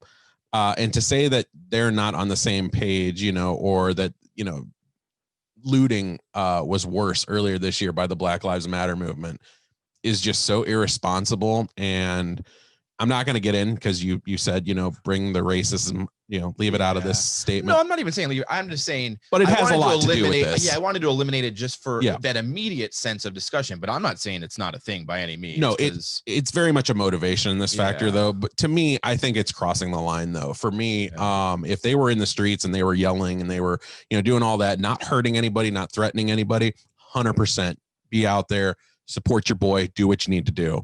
But a big line was crossed on this day, and everybody knows it. And I think even they know it, even if they don't want to admit it. They know they're hypocrites for calling out one and not the other.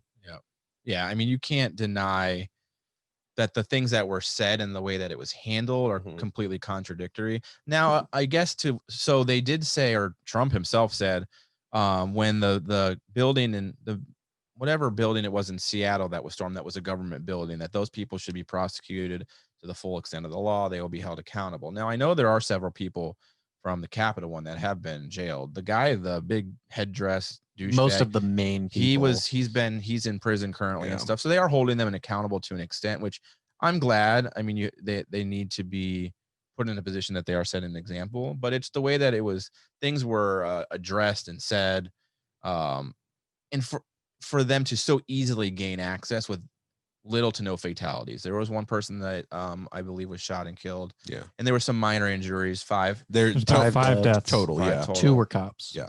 But so I saw an image from last March or April when the George Floyd stuff was happening, and they showed up and the stairs are all completely lined, full SWAT gear, riot shields, face masks, the gas shooting gun, canister guns or whatever. They're not in cop uniforms either. And then they're in their fucking glasses looking like fucking Rambo and shit. They show up with like rent-a-cops there and a couple barricades. Yep. And the guys walk right by and enter the building and nothing happens. Then there was no tear gas being shot off and stuff.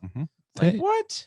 They knew going into it too, that because there was talks like we're gonna mobilize the National Guard to Washington, D.C. when they go through this transition to certifying the votes. Like they knew that that's like something was going to go down. Yet where was that support? And that's the thing too, is it's like, I've seen a lot of stuff that's been talking about how they were being ushered in by the police, how the police had moved the barricades and shit like that. The police put up a fight. Yeah, I don't believe that. And I mean, if you watch these different videos, the one cop that was killed was beat to death. I mean, I watched him be beat to death. It was terrible. Every single person that was in that frame of that video should be charged with murder because they beat the shit out of him. Pinned him down, and then while people just beat him with a flag, beat him with a fucking, bats and all anything these people had. They beat that man to death. But you don't see anything about that man. No, it was hard to find. I've found it later on, days later. These are the same people that were fighting that Blue Lives Matter. Exactly. That's what I'm saying. No, the cops I saw when they were holding the line, that very first push they made up the steps. There's a video from the other angle, because on the first angle that you see on the news, it doesn't really look like anything's happening. It looks like they're all just kind of like standing and then they go. From the backside, from the backside, you can see the first guy breaks through and they beat the shit out of him. They take those nightsticks and crack his legs and zip tie his ass. But then a couple guys get through on the side. One guy goes up top, and when he gets up there with that Trump flag and starts waving it, they fucking bull rush. And there was nothing that they could do. The problem isn't the response of the police that were there. The problem is, why the fuck were we not already in place with 3 times as many men ready to go. Yeah. There wasn't any tear gas until they were in. There wasn't any rubber bullets being shot that I know of at all. One person was shot in the entirety of the thing. I'd have been unloading on those fuckers. They're lucky one person was shot.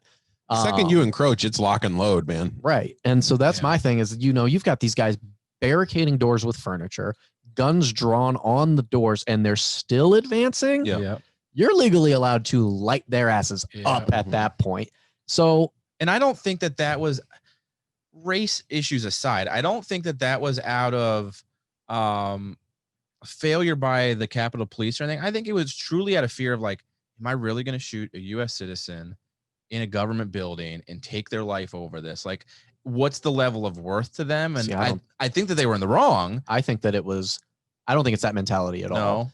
For me, if I'm that police officer, I'm one of 3 guys at the door holding this door back, and there's dozens of people over there. I'm thinking, do I fucking shoot this person? Knowing that I have 12 more rounds in my pocket and these people can overrun me, And they've or outnumbered. do I let this go? Yeah. And I think that that's a lot of why you see these guys just standing around, because at that point it's like, outnumbered. Okay, they're not beating the shit out of me. I'm just going to let this pass until backup gets here, because what the fuck am I going to do? Like, a lot of people posted that video of the guy who had the selfie with the cop, and they're like, look at this shit. These guys were in on it. I don't think they're in on it. Yeah. I think that guy was standing there, and if you look in that room, there's not a single other cop. And the guy comes over and he's like, hey man, we fucking stormed the Capitol. And he's just like, yeah. In his mind, he's like, fuck you, you fucking piece of shit, but you're not going to do anything. Take your picture, man, because I'm going to get your ass later, because I'm not going to die today for this. You guys are already here. There's the one video of the cop where they're at the bottom of the stairs and he's telling them to hold off, and he's slowly backing up because you're looking down a stairwell and it's just an entire building, thousands. And he's slowly inching away and he's calling for help and they're just coming and he's just back. And then eventually you see him just turn and run because he's like, fuck am I going to do? Right. And there's a lot of, I think like the chief of the Capitol Police, like retired or stepped down. Like the bigger guys are at this point stepping away because they know they didn't prepare them. Right. Yeah. They were not they did not take care of or handle this the way that they have other situations. And I think that speaks a lot of volume for obviously other things. So. And for the week coming up, 1 week from tomorrow is the actual inauguration. Yeah. So they'll be full force at that point. They learned their lesson, I think. Now, like I said, I spoke with someone today who was being deployed. He's getting sent to the Capitol from the National Guard, and he's going to be there. They notified him this morning and they sent him out tonight. So I think that I don't think with all the kickback and negative publicity that they've got over this, I would be shocked and appalled if they aren't prepared and at least set up for next week. They found 2 pipe bombs there. Like that's sketchy as fuck. Detonated them too. It's not like those things where they're like, we might have found something, so we detonate it. No, they were bombs and they were there. Like, which is scary. I don't think that this is over. I called this one. I said that something was going to happen. People told me I was overreacting. I didn't think it would be to this magnitude. I thought it was going to get rough and be a riot, just like how a lot of protests got out of hand in other areas. It completely crossed the line. I hope they find every fucking person in every single one of those videos and tries them for treason. This was an attempted coup. Yeah. And whether or not you can say that Trump orchestrated it, that's your own prerogative. The man didn't directly say it, so you can't put it on him. And I get that.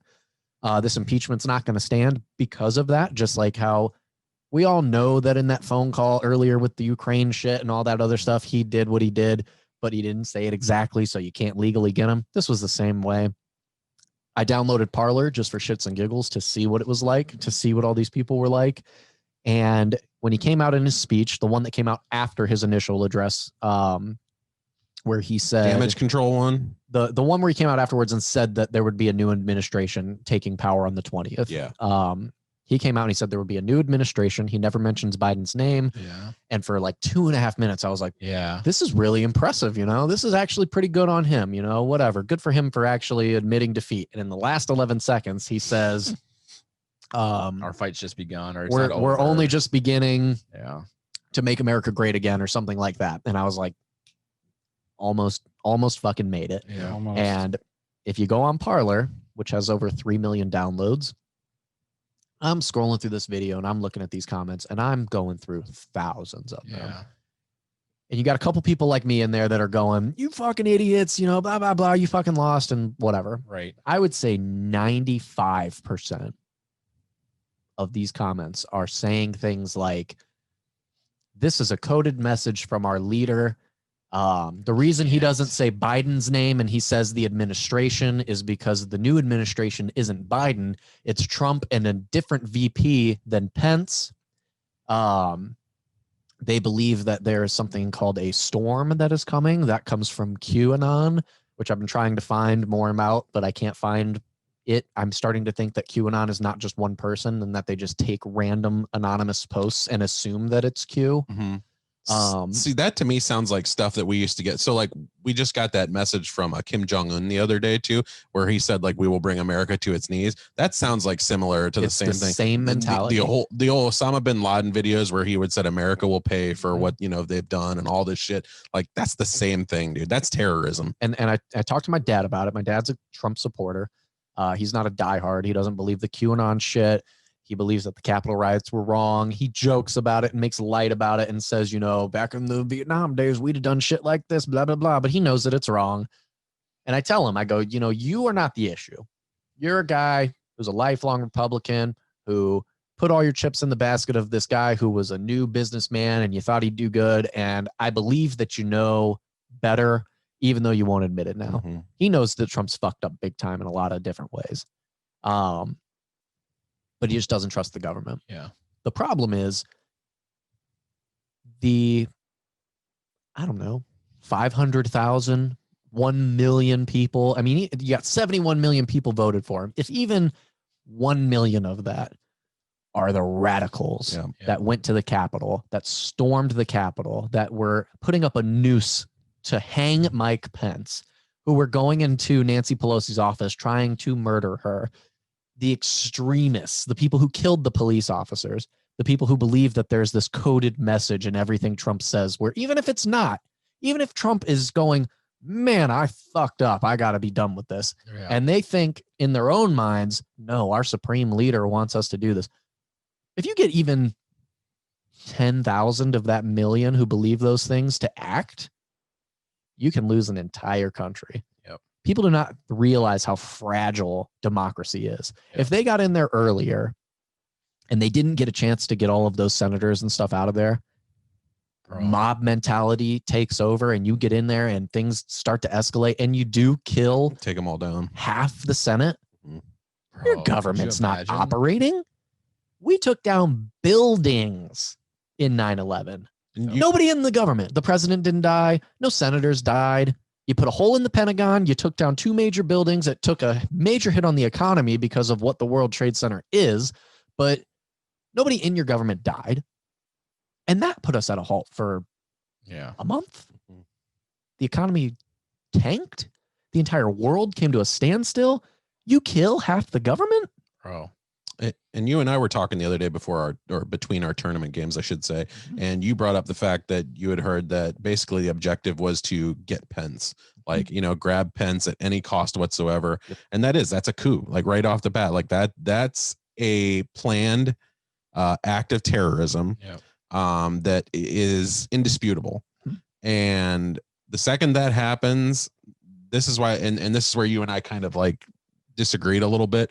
To me, I think when you get that, when you capture those 7 guys or whatever that they've gotten already, I think they need to be punished to the highest extent of the law, because without consequences for these actions, they will learn nothing. And to me, Jesse's right. So even if you have 10,000 of those people who are radicals and they will risk their lives, they will go the full fucking mile for this. Yeah. You have to teach a lesson to the other ones who are in the middle and they go like, I don't know if it's worth dying, but you know, they're kind of iffy on this. You have to show them like, this is what's going to come waiting for your ass. If you get in here, this is what's waiting for you on the other side. Is it worth dying? Yeah.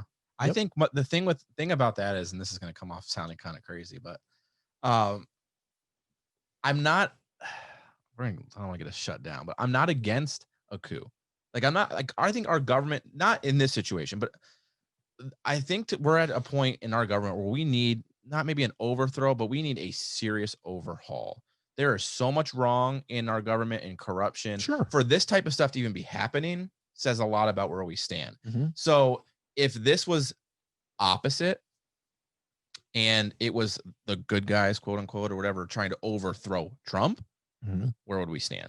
You know, like, I don't agree with the way that things were handled, but we're getting to a boiling point in this country where things have just gone so awry that sometimes I feel like the only way for real change to happen is for there to be to overthrow the government, for there to be a drastic change, for the people to step in and retake the country. Now, I don't know what that really looks like. I'm not saying I want us to go to civil war and for a ton of people to die, but I could see like these people truly believe the stuff that they believe. They truly think that they're in the right, Mm-hmm. and that like they need to overthrow the government and that they were cheated. So like, I get that mindset, and that's scary because like nobody wants that. Like, I don't want to see that. I don't want to see our country go that way. But right now we are an embarrassment. And This world points at us and laughs and thinks that we're a fucking joke. And we are. I think that we've come that way. I think they're sad for us. I think that Europe and our former Yeah. allies that have lost all hope with the Trump administration look at us and go, how the fuck did this happen? Yeah.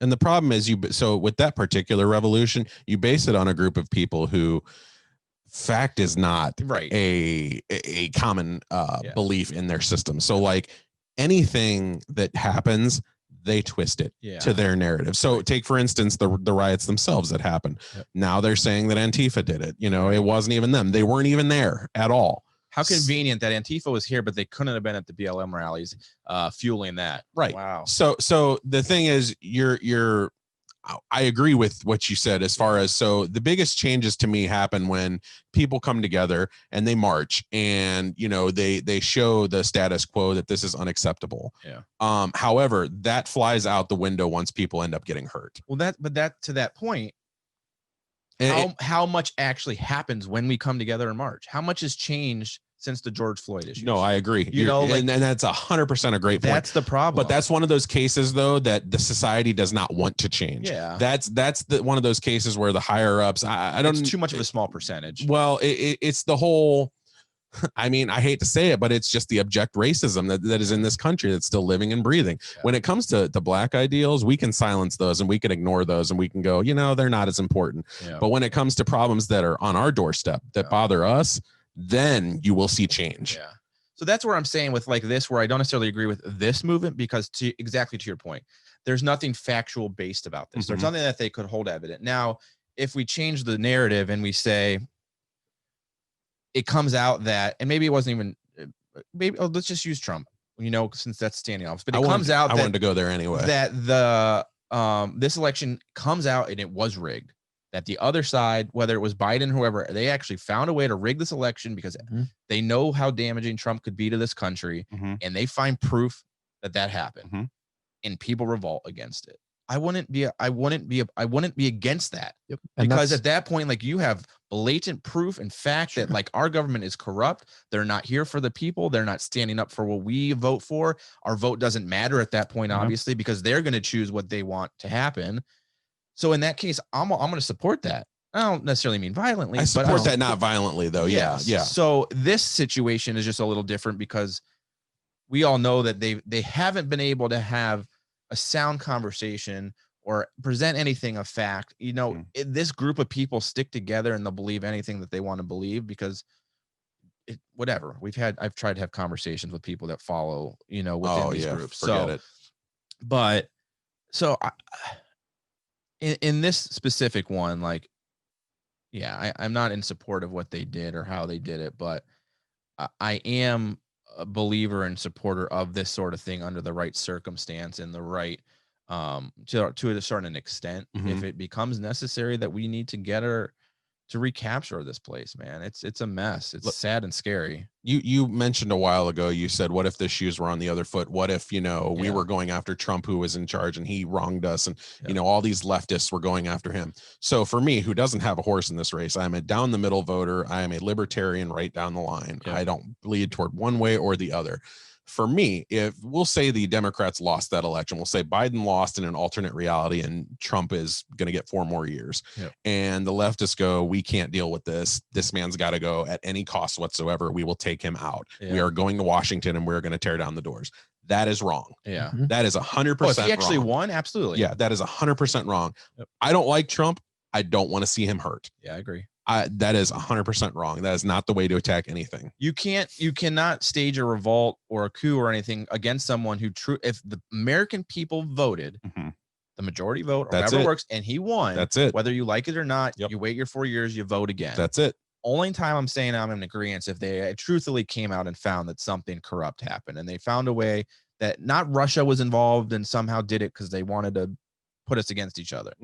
But we found out that within the U.S. government, They're actually walls, burning ballots and shredding stuff and at that faking point, numbers. you're going to expect way worse than what happened last True. week. That's for sure. Well, and that's my biggest issue with what happened is you have these revolutionaries who believe that happened. Yeah.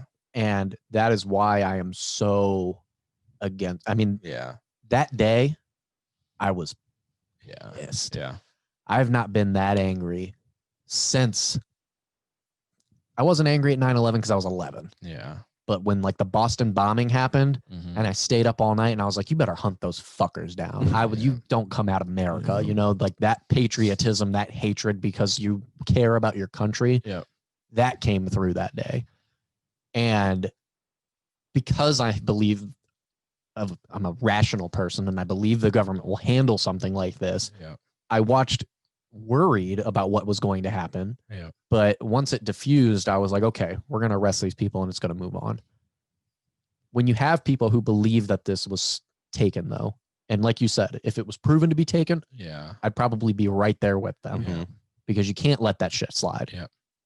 But because they can't produce any facts Yeah. and because Trump continues to promote this idea that it is stolen, Multi-states, multi-Supreme Courts, Yes. no proof without whatsoever. having any proof, Yeah. saying I have proof and being asked to present it and not presenting it, Yeah. and still having this radical movement behind him believing that. Yeah. That is one of the most dangerous things that we've ever faced in this country. Yep. If you go back to different points in time in our history, we've always had a key thing that we've been fearful of in this country. You go back to the Cold War and it was these sleeper cells, the idea that communism was around every corner. It got to the point where people didn't even really think about what the idea of communism as a government was. It was just this boogeyman where the Red Scare was everywhere. And that caused, you know, people to be taken in the middle of the night because their neighbors were so afraid that they were, you know, condemning them and the government was just black bagging people and interrogating them. And you get into, you know, World War II and all these other things. You're talking about genocide and the loss of your country and this and that. We've gotten to the point now where we aren't fearful of racism or, you know, economy or anything normal anymore. Terrorism, even like we grew up through terrorism. That's not a fear anymore. We have to worry about our own people who are not educated enough to be able to discern a bold-faced lie that's presented to them in the form of a meme on Facebook that they won't go and storm a Capitol or blow up a building or kill a person because of some false information that was just strewn out by somebody who we don't even know.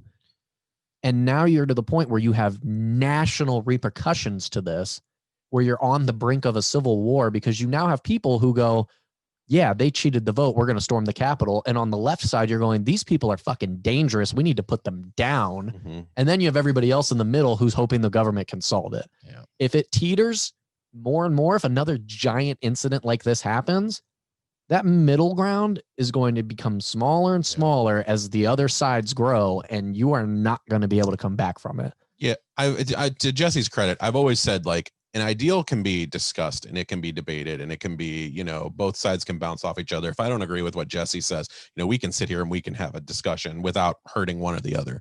A belief is a lot different. A belief is something you already believe. That is something that is in your fiber that no matter what, whether it is right or wrong, whether you have evidence right in front of you, it is already etched in there and there is no changing that. Jesse can tell me the sky is blue. I think it's green. And no matter what he shows me, It is 100% green in my favor. And that's the thing is we're to the point where, for example, you guys are both atheists. You know that I'm a Christian. We've had conversations about it, and we've been able to discuss why we believe what we believe, and we're all still friends. Yep.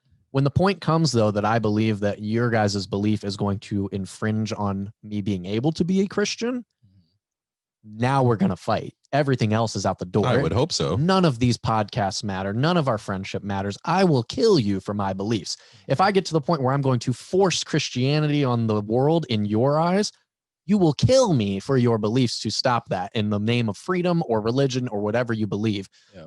The country is getting to the point where we are no longer discussing things.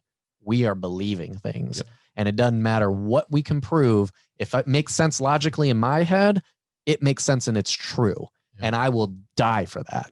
And that is dangerous. The thing I can't wrap my head around is the following of Trump. So it's not a Democrat Republican thing. This isn't because they support Trump's party and they'll fight to that to the death. This is Trump is their savior. He is to this very, there are very few true just, Republicans that I know anymore. So what I can't comprehend or understand is at what point did we get there with these Trumpers, these very serious followers? What did he do to generate this cult-like following of his? And how has that happened with him over any other president? Like this is uncanny to any president in previous history. I mean, there's presidents that had extreme followings and people that love them and would take a bullet for them probably, but for good reason. For Trump to have generated this sect of people that are, and we can go that they're uneducated and their beliefs are they're racist and they think that he's putting those types of thoughts out there. I've just never seen anything like this. So in my opinion, and based on, I have family that are Trumpers. I have friends that are Trumpers. Based on my experiences with them, and I've always asked them, what is it about him that makes you? Because I need to understand it. Yep. That's you need to explain it to me. First of all, it's the anti-politician thing. He's not a politician. I did like that about him. He never was. That's the open door right there. So the second you hear that, you've already opened a door to say, well, let's see what else he's got. Yeah. From there, you may check off 1 or 10 checklists that you just mentioned. You're either racist or you're uneducated or you're any of that. He knows that.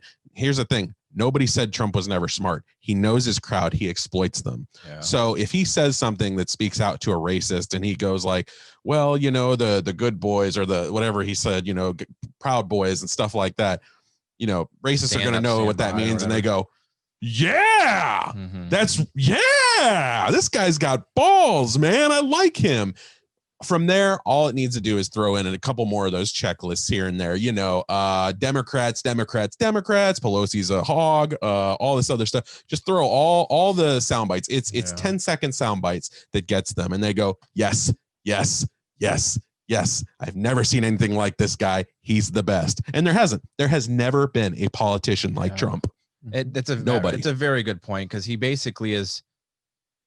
He feeds into his following and he feeds in and says the things that they're thinking that they've never had someone of power publicly say and agree with. So then it draws them in. They're like, all right, we got a president of the United States who's saying the things that we believe.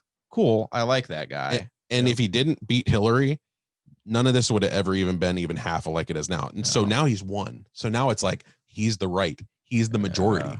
He's won this thing. So what we believe is right. Yeah. I'm going to continue to believe in this guy. I'm going to support him to the death. And that's where you get those hardcore zealots. That makes sense. I mean, when you break it down like that, it really does make sense. It's just sad that we have that many people still to this day that believe in that sort of thing and live by that and are willing to do what these people. I mean, the one woman literally said that she was willing to die for him. Yeah. And I mean, the one woman did die for him. That's what I'm saying. Sadly, whatever your thoughts are, I mean, she did.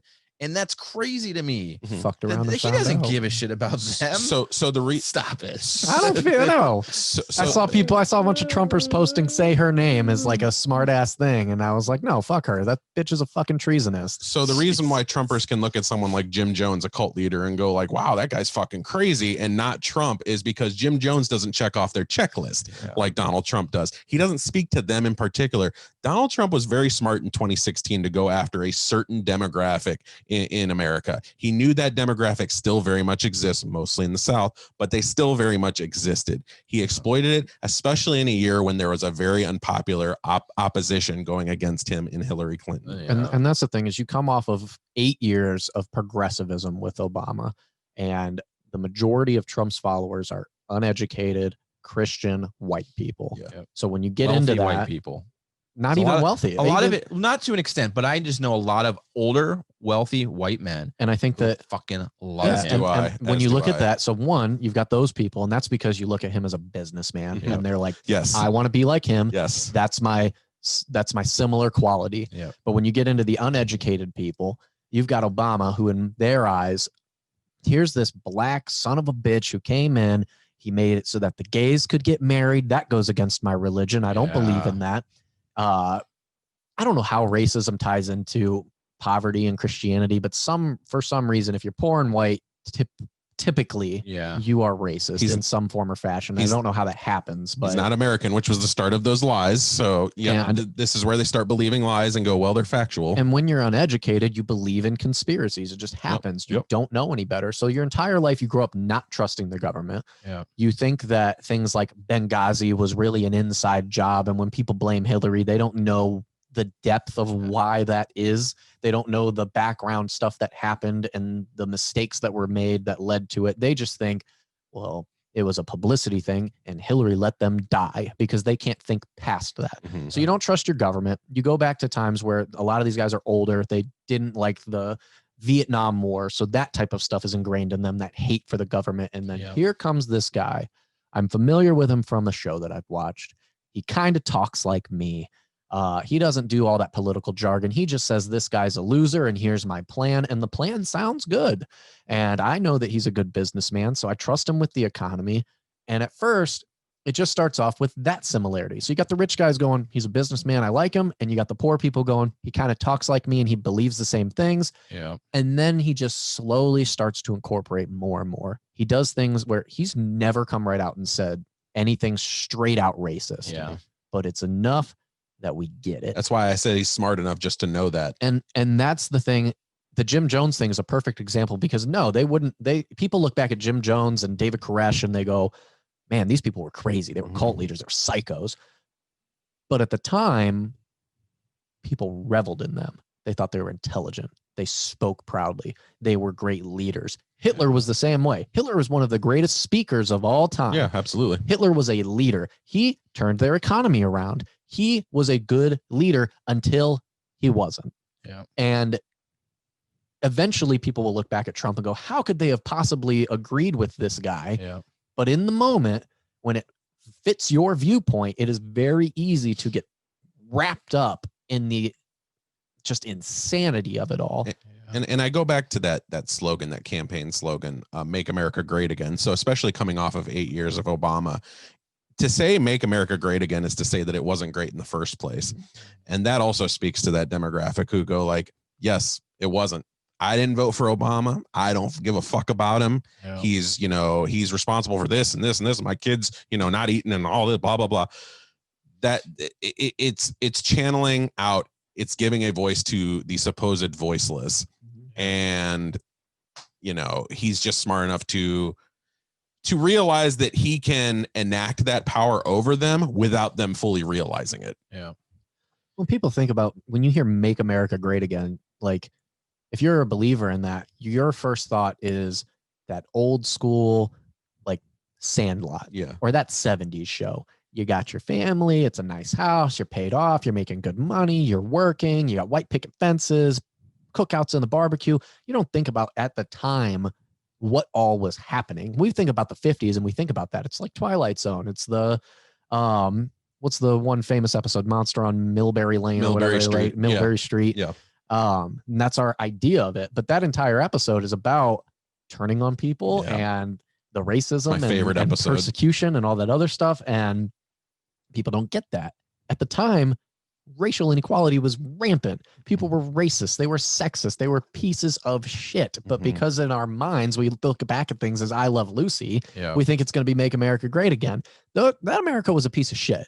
And we have come a long way to make it better. Is it perfect? Hell no. But we're not working to improve it. We're trying to go backwards. And that is a problem. That's Well that's said. my next concern is at this point. So like you mentioned earlier, is that we've separated from where we used to have some sort of middle ground, and it's slowly shrunk, and now it's down the middle. You're one or the other.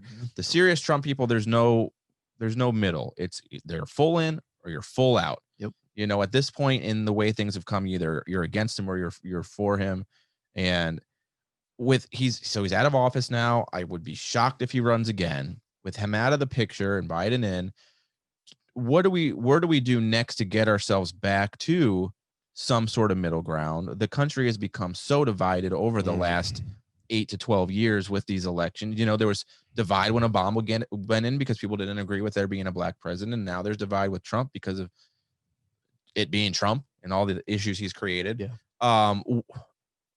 I mean, how do we really take it back? How do we get ourselves this divide in the sector of Trump following? I don't see them coming around. Not anytime soon. So moving forward, I just feel like the country is so broken. It's like, how do you fix it? I think this is the problem ultimately with social media and where we're at currently. So like, you know, we always talk about the advantages of social media and how convenient it is to stay in touch with people and all that. This is the problem because now you have a constant 24-hour mic to the problem. So now, you know, if people want to seek out information on what to do at any time during the day, you know, Trump will tell me, and I'm going to go to him right now and for this. So as long as that microphone persists, and this has a lot to do with censorship, that argument too, as long as this problem persists, this divide's going nowhere. Yep. I hate to say it. I agree. That divide will grow and grow and grow. You know, Biden, 3 years into his presidency or whatever, you're still going to have the skeptics who are going to sit there and they're going to say they got screwed and all this shit happened and all that. And maybe Trump runs again, maybe he doesn't. But the thing Trump is, Jr. is going to run again. That's going to be the problem. Yeah. So no, He can't get it done. So those people need to find someone to put their vote in. Is it going to be a typical Republican? We'll see. Time will tell. Yeah. I think though, until the next election, they're going to have 4 years to stew over it. And that's the dangerous part of all of this. So like their anger gets louder. You know, we'll say Biden is even a halfway decent president. Every great thing that he does, their anger gets even more magnified. And they're pissed off because they feel like they lost this election when in reality they didn't. Or well, they feel like they did. Yeah. I think that moving forward, our politics are completely changed. It's like Chris said, Trump is a politician that has never been seen before.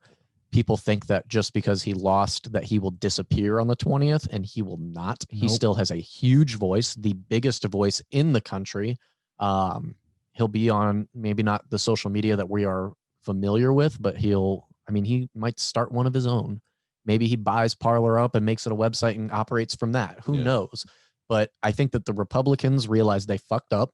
A lot of them are turning on him now. Mitch McConnell's, swung around. Lindsey Graham's swung around. All these people are renouncing him now, but it's too little too late. Now you have a group of angry Trumpers who put you in position based off of his recommendation, who are going to vote you out. He's going to have influence on the next Republican candidate. And I think that my personal worry is you're not going to get anybody like I don't think Don Jr. is going to run, or Eric. Ivanka? I don't think Ivanka either. And the reason is they cannot capture the base like he can. Yeah. But he can try to get somebody in that is a little bit more political than him, not quite as radical as him, where he still puts that push behind them. Yeah. Enough respect that Republicans would vote for them, but just crazy enough on the ideals that they fall in line with what Trump has. And that's my worry. Yeah. I don't think there's a true Republican Party anymore. So many of them sold their souls for Trump, for whatever, the power, the endorsements, whatever came with it. And now that shit's hitting the fan, they're trying to jump ship, and it's too late for that. That's unfortunate too, because like I voted for Romney in 2012. I voted for Rubio. Obama. in the last election. Oh, in the last, yeah. So I mean, it's just, it's tough because I agree with what Jesse says. It seems like it's a diminishing party, and if it does become a party of radicals, then rest in peace. Yeah, it's going to be an interesting. I mean, things are going to be interesting going forward. I think, like you mentioned, Trump being out of office doesn't mean it's going to put a stop to this stuff. It's going to continue. They're going to continue to stew and think about it and think of how they're going to win it back in the next election. But a lot of people and a lot of companies and stuff have taken a stand. People have had enough, so to a point, regardless if you believe in Trump or don't believe in Trump or censorship or whatever, people are taking a stand solely for the reason of they know the danger that it can cause. So companies are coming out right and saying, look, we're no longer going to donate. We're no longer donating to fundraisers or companies that are in support of the holding Trump, saying he won, or what, I can't think of the word I'm looking for, but endorsing Trump. endorsing Trump, or that are trying to help fund conceding that he won. So companies are coming out against that. Social media coming out and shutting him down. The world, as far as businesses within the United States, are taking a stand against him and saying, we're not going to tolerate this behavior, especially from an elected official. Like, this is dangerous. He's being treasonous at this point. I mean, he's turning the country against itself. And there's good and bad to that. I mean, as long as it doesn't escalate to other avenues and things, because they obviously have the power. I think it's good that they're at least trying to put a stop to it. He's out of office. What he does at that point is up to him. Yeah. But while he's in office, he's creating more harm than good. And the remainder of time he's going to be here. They're still trying to impeach. I know that they were doing that Monday. Forward, yeah. And then they had Pelosi wasn't initially in the hearing, and then they paused and adjourned to the next day. I saw which I that. thought was odd that she wasn't there. Yeah. But long and short of it, I mean, the Capitol thing in a whole was just that next level that I think at any point in time could happen on either party side. That's just the point that we've gotten to. And over the last several years, people have just had enough, whether you're on that side and you've had enough because you truly believe that you were wronged, or you're on the opposite side and you've had enough of the Trump people and what they stand for and what they've caused. So next week is going to be interesting. 20th. I mean, who knows? I hope they ramp up stuff. I hope that things go over smoothly. I really, really, really, really hope that Trump shows up. I know he said he's not going to, and I know he probably won't. Pence will. I really hope that he comes to terms with the fact that he's lost. He's conceded to an extent where he said all he cares about at this point is a peaceful transition. I know he fucked it up in the end, but I really, just for the sake of the country, and hate him or love him, for the sake of him and his reputation and leaving office, just be the bigger man, show up, shake the man's hand or whatever, and then go about your way. Do you think if he did that, that would help ease supporters of his a little bit to go like, we're still angry, but on the same instance, it's like, all right, well, he doesn't seem to be as angry about it, or he doesn't seem, I think if he was genuine about it, and he didn't have the misconstruing messages like he had in the last video where you can kind of twist it. Right. I think if he had a genuine statement, just shake his hand, whether he meant it or not, if he came off genuine, he said, I'm conceding to Biden. He fairly won the election. He's going to be your next president. I want there to be an easy transition, shake his hand and move about his way.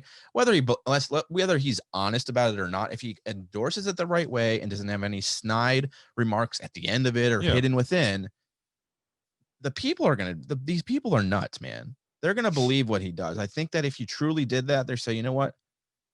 Let's move forward. He's moving forward. He's moving forward at this point. What are we fighting for? Even if they're mad at him because he gave up and they fucking hate him at that point, well, that'd be good, because then they're not following him anymore. Like if they're saying, well, fuck that guy, what a pussy. He threw in the towel and he caved. That's cool. That's my biggest worry going forward, is just right now he has the power over the government. He's able to do all these things that he wants to do. When you take that away from him, the only power that he has is over the people that follow him. And what actions will you take whenever there's nobody to stop you? Yeah. That had you in checks and balances before that. Yeah. I don't. He also has to think that when he's out of office, he loses a lot of his protection. Security, yeah. So legally too. Still So has security for life, though. He does have that unless he gets impeached. Then they remove all of that, Yeah. which is why they're still pushing.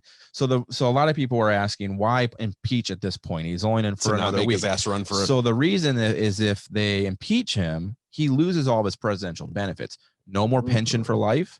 No more Secret Service for life. So we could get him. He doesn't have his travel benefits and stuff that you have as a president for safety and stuff like that. He can't run again. Once impeached, he loses any of those benefits you have after office. That's why they're pushing so hard. It's a way to stick it to him at the end and saying, fuck you. You're not going to get to reap the benefits of the presidency after leaving office. Yeah. So that's why they're trying to get out. I just got an update that Pence denied in doing the 25th, which I thought was interesting. He's such a pussy. Like the biggest misconception with that whole impeaching is that the House, once they impeach him, that he won't be able to run again. It actually has to go through the Senate too. Yeah. I mean, they own that too. Yeah. So like, that's kind of the biggest benefactor though to all this. It's, in addition to losing everything, it's that if we get him impeached, he can't run ever again. Yep. Yeah. So they're going to take this. If this takes a year, they're fucking on board for a year. Yeah. They're going to do this all the way. Hope Piggy can run. Were you going to say something, Dan? Trump doesn't like to lose. No. And that is thing. The other very heavy part of this is he'll have those followers. He'll keep fighting when he's out of office. It's not going to stop there for him. No. Doesn't matter. Yeah. And that's the worry. That's the dangerous part. Yeah. And I agree. Like, I think that I mean, I 100% agree with that. My thing is concede at this point. What you do outside office is fine. You're not going to have the same platform you have now. This man, I mean, to an extent, yes, but do you matter as much to these people once you're out of office? Like right now, they're like, man, this is our president. We're going to do whatever we fucking can for him. Once he's out, he's out. There's not like they're going to say a month from now, oh, he's president again. Right. His term is over. Yep. So he's still going to very much so continue his journey and make America great again. And the war isn't over, whatever he said, like it's going to happen. But I don't foresee anything actually coming to fruition after he's out. You think? I do. Yeah. I think I think I mean, it's he's possible. got, Put yourself he's got in the shoes. Followers. Yeah. Maybe not him, just his followers. If you believe wholeheartedly Yeah. that he is the president and that he won and they cheated, Yeah. even if we don't win this fight and they kick him out of office, Yeah. that's my president and he's sticking to his guns. And if he says to fight, damn it, I'm going to fight for my country because Yeah. the government's trying to screw us. And I'm going to be a patriot like 1776 and I'm going to save the world. And you think you're in the right through all of that. And I'm no going to matter kill what. people Entire for time, it yeah. or do what I need to do. Beliefs are dangerous. Yeah, it is a scary thing when you really break it down. It's scary to think about that. I guess I'm trying to be hopeful and maybe it's naive that these people, once he's out, the excitement of it is gone. Right now they're trying to fight to turn it over. Yeah. And we're going to save his presidency and we're going to be the ones that rectify the situation. But once it's over with and he's out of office, I'm hoping that at that point they lost. They know there's nothing else they can do at that point and it's going to fizzle off. You're going to have some of the more extreme radicals that are still going to fight for it. But the majority of the people, sadly, and it's sad to say, but just like with the rallies and stuff, you still have the big mass people that have created extenuating organizations that are still fighting for BLM and George Floyd and all that. Yeah. But the larger rallies and the bigger movement has diminished. People aren't blocking off downtown anymore. You don't have huge groups of people. It's slowly going to fade off. And that's what I'm hoping and imagining for this Trump thing is that it's going to diminish. It's going to slow down. You're still going to have a small group of people that are still trying to fight for it. But the larger portion of it is going to lose interest in the matter because it's not a big deal anymore. He's gone. It's diminished now until the next shooting. Yeah, exactly. Wow. Yeah, it's absolutely. And that's where Sad. politics is a little bit different. Is it's continuous. It's always it's true. evolving and changing and whatnot. That's where it's scary because his followers, his believers, are going to continue the fight, whether he says to stop or not. Yeah. It's just going to keep going. He started something that this country has never seen before. Yep. Or It's true. The current living true. population has never seen before. Yeah. It is scary. But you do have a lot of Republicans that have written off everything. Like even friends that I know that are Trump supporters, they say Trump lost. Yeah. Biden's my president now. I'm whatever he wants us to do. That's what we're going to do. And that's another thing. Like, I don't understand. So Trump supporters don't understand how Biden got the most votes in American history. So if you're discounting everything that Trump has done to alienate, that other side of the fence, first of all, you've got tons of Republicans who are alienated, who are pissed off, Republican voters who are pissed off, who said, I'm voting for anybody but this guy.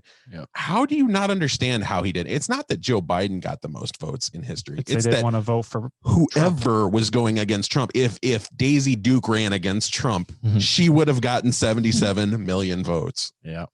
Well, he's still hung up on the fact that he got the most as a sitting president. I'm like, cool, but you still lost. Yeah. So it's really irrelevant how many votes you got. All that in a cup of coffee. You know, it did bring out voter turnout. I mean, regardless, a lot of people voted this year. So, to that point of just extending, it continuing outside of office with the tyrannical parlor being shut down, do you think that plays any part in it kind of extinguishing or diminishing some of that following because their platform is soon to cease to exist? No, it does. It doesn't exist anymore. It's gone. I looked it up. So they, aside from just being taken off of everything, apparently Amazon is the company that was giving them the technology to run the platform. Okay. So they cut that, and that's why I'm not able to log on or anything because it's just gone. So what do you think? Do you think that? I mean, obviously, I think it's going to play some sort of that's their immediate conspiracy messaging board where they had a. Does that transition to something else? Do they create something? If you're ever going to win a war, cut the communication. Yeah. Yes. They have no one place to go exactly to make those plans anymore. Yep. We were talking about this earlier. Jesse made a point, in terms of, you cut that communication. I still worry because what you can't see that's happening in the dark is, still happening regardless. You turn the lights off, it's still happening.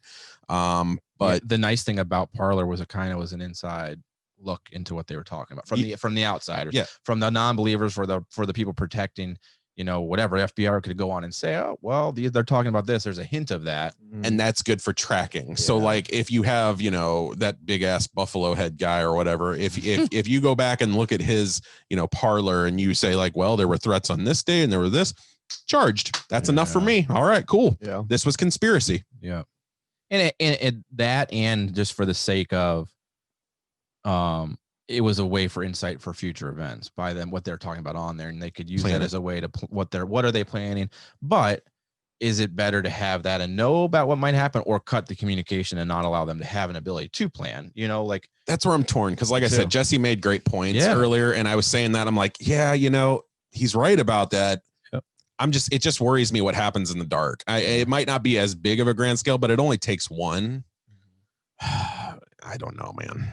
It's one of those, it's a sticky situation. Like I think it was yesterday we were talking about it, where everyone has that ability, freedom of speech isn't freedom from consequence. Everyone has the ability to shut you down, punish you for things that you do or things that come from the actions of your freedom of speech. And you have the right to say it. It's just whatever happens afterwards, you might get your ass kicked. For. Yeah. So, cause I was throwing around the idea of, just for the sake of argument of, okay, so a company like an Instagram or a Facebook or a Twitter says, we're going to block that. We're going to fact check it. We're not going to allow you to post these things. That's our right, and if you don't agree with that, create your own platform, like I mentioned to you guys. So that someone does, whoever owns Parler starts Parler, and they said, fine, we'll take our conversation there. We're like-minded people with these thoughts and interests can talk about it freely. It's our app. These are our policies. We're going to allow it. And then you have an Amazon or whoever who manages that. And Jesse brought light to it on the app-based thing, because if it's hosted by Google or it's hosted by the Apple Store, if that app in itself is against your policy, then they have the right then to remove it, just like a Twitter or Facebook would, that post. So you could do a website, and they could track there. It's just interesting how that it's kind of counterintuitive, with that censorship, and when it's for the greater good of the people and it's to diminish attacks on the country. I totally understand it, but That's where the danger comes that's in. where though. that's where I'm for the good of the people. That's what Where it starts. That's why I said it's sticky, and that's where it's concerning to me, because anybody at any point then can decide this is against our belief. It's for the good of the people. We're going to shut you down, and that's a hard line to follow. It's a very invisible line. You Yeah. know, it's one that you can't clearly define. It's whoever's in power distinguishes that line, and you either fall on the right side or you don't. Yeah. And if you don't, then you're at the loss of that ability to do that. You know, that's crazy. The one benefit of it is it's not the government shutting this down. Right. Though. And that's where a lot of people are getting upset, and they're thinking the government is doing this. It's not the government. It's Amazon doing this. It's Google doing this. Microsoft. Yeah. Microsoft. It's all of these other companies that are big wigs in power on the internet. But like, if Parler is able to go out and they have a coder who can create their own website that functions on its own with that level of traffic, and they don't need Amazon or Google to do that, then they can do it. That blue moon's coming up, man. Drunk ass. Yeah, and that's something I wasn't super aware of when we were having the conversation, is like, I totally understand the ability of an app provider or an app store to not allow an app, because you still go through an approval process. You have to meet a code of conduct and things like that. So, but knowing, because I was on the fence about whether I agreed with Parler being removed, because this was a platform they created to fall within their line, because the other social media platforms wouldn't allow it. So when I heard it was being taken down, whether I agree with that platform or not, I was a little weary about that. But then knowing, like we talked about, that if you the ability to create a website isn't governed by anybody, other than, I'm sure, within certain bounds. You're showing people how to make bombs or something. I'm sure it probably could get taken down. I don't know. I can find bombs. Yeah. You want bombs? I can get you bombs. Yeah. No. I mean, you can find anything. I'll get you a toe by tonight. Jesse's just kidding. But yeah, so they could still create a website and have a forum platform there, and they can talk about their great. You know, they still have that ability to discuss. It's that weird line there where you just have to be careful, where we do need to have the ability to discuss the things we want, whether we agree with it or not, within a certain realm. So, you want a 3D printed gun? No, I do not. Get you some CAD files. We can print that baby right now. And I think ultimately that's what's going to happen, though. It's just going to be the next website up. You know, it's like MoviePass isn't around anymore, but someone's going to take over that idea. And which, again, like, regardless if I agree with it, I do believe that we should have the ability to discuss the things that we want within a realm of certain safety. And I think that it's important that they have that opportunity. And regardless of how radical they may or may not be, it's dangerous when you start to really take those sorts of things away, because then that just fuels the fight that they think they're fighting for, you know, by actually starting to take within factual basis. Now they have factual evidence that, hey, we are being infringed on, our rights are being taken from us, and that turns it into a more serious thing. So yeah. I think that's it, man. The end. That's the show. I don't think there's anything really else worth talking about. We hit on big points. Good fucking night. Go Browns and the Trump's 10 years over. Money mindfuck, guys. Oh, money mindfuck. Money mindfuck. That's the new segment. I can do that real quick. So Chris presented to us a new segment. That money mindfuck might or may not be the name. I don't know. That's the first initial thought Chris had, but I liked it. Chris, I think it's catchy. Chris came up with an idea of each week at some point during the show he would throw out at random. This week we kind of know because it was a new concept, but I think going forward at random, a question that what would it take for us to participate in and do something for what sum of money? So Chris has a question he's going to pose for us today, and we will. Is this a new one or the same one? Go around the room. Yeah. So for this week, it'll be the same one. My question, I have about 30 of them lined up already. Nice. My first question is, knowing that your friends could get a hold of it, that it's public, how much would it take for you to make a porn tape? So, like I posed in the first discussion and never got answered. Do I or do I not receive residual income? Oh, I did get an answer. Residual income from said porno. It's based on your performance. Okay. So how much confidence do you have for real in your performance? Okay. So what can you get out of a 13-second video, Ryan? Right. I mean, quality, not quantity, sir. That's right. Quality, not quantity. I'm a firm believer in that. Firm being the key word. So to that point, and obviously just a shadowy rear camera view. You just hear, oh! It's like Wolf. It's over. It's Wolf of Wall Street with Margot Robbie. Yep. God. Oh, dude. Fucking dog. Dude, I'd be 5 seconds done, dude. I want to get in. Did you come? No. American Pie situation. Give for me a right second. there. Give me a second. Not again. What was the dog's name? She's kicking it away. Fuck off, Wolfie. Wolfie. Yeah. Oh, that's that's the his safe name. word. So yeah, but anyways, in all hypotheticals, I guess it depends on several factors. Am I gonna, like you said, obviously, my performance? Am I going to make money from it? Because if I'm going to continue to make this as an investment and it's income for me, that's going to go into a factor. 2, who is it? Do I get to pick who it is that I'm involved in it with? Do I get a celebrity? Do I get a midget? Like, who am I involved with? Who's my co-star? We'll say like this. All these options. So you can pick any girl, I assume, that you like. You can assume? Really? What are you trying to say here? How much money are you trying to make? But this expands the question, is what I was going to get to eventually. So you can pick any girl that you like. The problem is you're going to make less the more you're attracted to her. Okay. So I'm going to do it for free, and it's going to be Margot Robbie. I was just going to say, he's going to do it for like $1. Of course. Margot Robbie. So you would be fine, though, with all of your friends that would watch you. My friends could watch me all day fucking long while I fuck Margot Robbie, and I would give 2 shits. Okay. And I'm going to have a kid with her, too, by the way. What would it take? No, you're not. Okay, real world situation. Like, we wanted to make a sex tape with you and Ellen DeGeneres. What would it take? Ooh. I like Ellen. You like Ellen? Not like that, but I mean, I like Ellen. I think she's a good time. She'd probably be fun. With Ellen, realistically, and people are going to see it. We heard that you liked handcuffs. So right behind this door, everybody. I'd be fine if Portia was involved, but that'd be about it. To have a public sex tape with Ellen, honestly, and she's a bitch behind the scenes, is what they say. So like she's mean. Yeah. I honestly probably do it for like 50 grand. 50 grand? Yeah. Okay. I honestly think I would. That was the first number that came into my mind too. Yeah.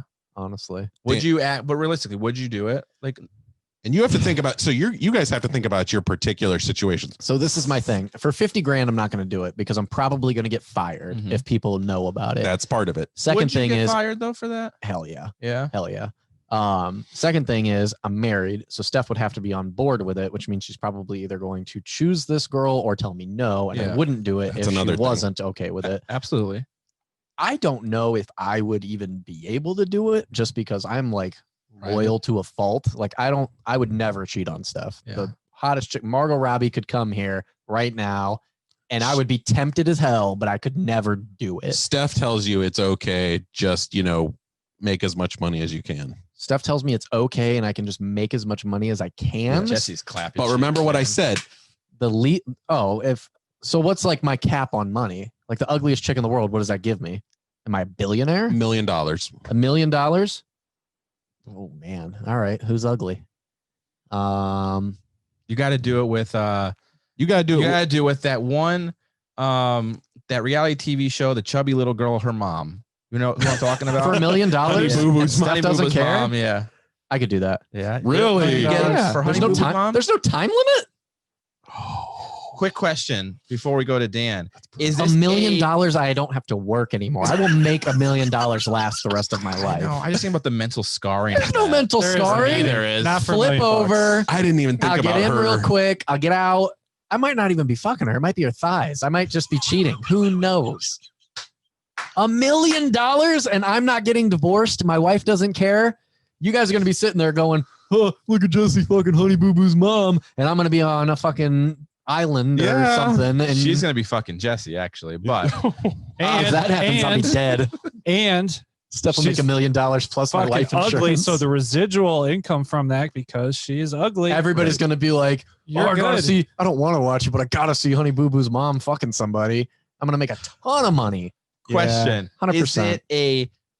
Is it a like production porno? Is it a sex tape that gets released? Do I have to come into her house and she's like, I'm stuck under the sink? She might actually be stuck. But that makes a difference. If it's a sex tape that gets released, I'm not getting fired because that's in my private home and someone released it somehow. I'm not losing my job. If it's a full-on production porno I participate in, I'm probably going to lose my job. Porno. I walk into Honey Boo Boo's room. I don't. Hey, step bro. Can you help me get the remote? It's stuck in the couch. I can't get the mayo out of the fridge. Dan. No, the remote's not. Biscuits. The remote isn't stuck in the couch. It's So- stuck in your fucking roll, you fat slob. Jesus. That's not mayo. Is it tax free? You do it for less then. I'm not doing it if it's not tax free. So I don't I'm not think doing I'd it for get fired $650 grand for doing a porno in my field. I'm a teacher. I think I'd get high-fived. Yeah. I'm gonna get a day where I tell a kid to sit down and shut up, and he's gonna be like, "You fucked Honey Boo Boo's mom." Honey Boo Boo sat on your face, bitch. Yeah, but I got $1 million in my pocket. That's right. You wouldn't be working anyway. I wouldn't be working. I would. I think $1 million is a good number for something like that. I mean, For her. Yeah, for Honey Boo Boo, I ain't Yeah. doing 50 grand for her. yeah. Okay. You do 50 grand for No, I'm saying Honey I'm Boo Boo? not doing 50 grand Oh, for her. Like I no, said, 50 yeah. for Ellen, not for Honey Boo Boo. Yeah, $1 million. I would do it, and friends. could Ellen's watch. something you could brag about. Like, Yeah, that's what I'm saying. fuck Ellen. Yeah, She's not the most if it attractive, but was you just fucked a Ellen. random mediocre porn star that 15 seconds, I'm done. I can make that happen for $250,000. Okay. I like money and I like sex. If you're gonna pay me to make a sex tape, I mean, I'm not super opposed to that. If friends want to watch me bang, The someone, less guess I that's on work, the them. more money I make. That's how that's Right. I want to make something clear though. Okay. Oh God. Here comes the twist. There are very many avenues to sex. So like Oh God. for this particular question, you could be the one that's receiving. I pass. Yeah, there's no. I'm not getting Nope. paid. Wait. There's no amount of money for you. For me to, is it? Are you talking He's talking homosexual a sex, penis. Not yet. or a girl plugging me? A girl plugging you. Oh, If we're talking Margot $1 Robbie, million? I don't know, man. $1 million? I don't know, man. You can't take a little piece of plastic I for don't- $1 million? It doesn't seem like Chris is saying you're just taking a little doink doink. You're gonna have a getting- doctor not if putting a everybody finger up can. there in like 20 years regularly. A finger from the doctor is different from someone You're right. strapping on The and finger's doink- not doinking me. giving you $1 million. We're giving you $1 million. You're ours essentially for whatever, an Oh, hour, God. 2 An hours. hour? Yeah. Yeah, Jesse's table now. Let's talk about a piece of plastic, a little bit of spermicidal lube. Spermicidal lube. You keep brought that a in your- bottle of lube. You keep that in your pocket. God. Yeah, not for me. Yeah, there's None? no. I don't No. think there's any. No. I don't think there's any amount of money that you could give me where you're saying that my orifices, any and all of them, are available for an hour. Yeah, no. By I'm not even anybody. going to that fucking haunted house, dude. Like, there's no way I'm letting you just do what you want to me for an hour Yeah. for $1 million. So that might answer my last question. Guys, Fuck no. No, for no amount of money. no amount No. of money. Chris, you didn't answer any or all of these. So Okay. okay, the first one, how much would it take you to do a porno with a woman of your choice and everyone would see it? What's your bait? What's your minimum? I have very little to lose.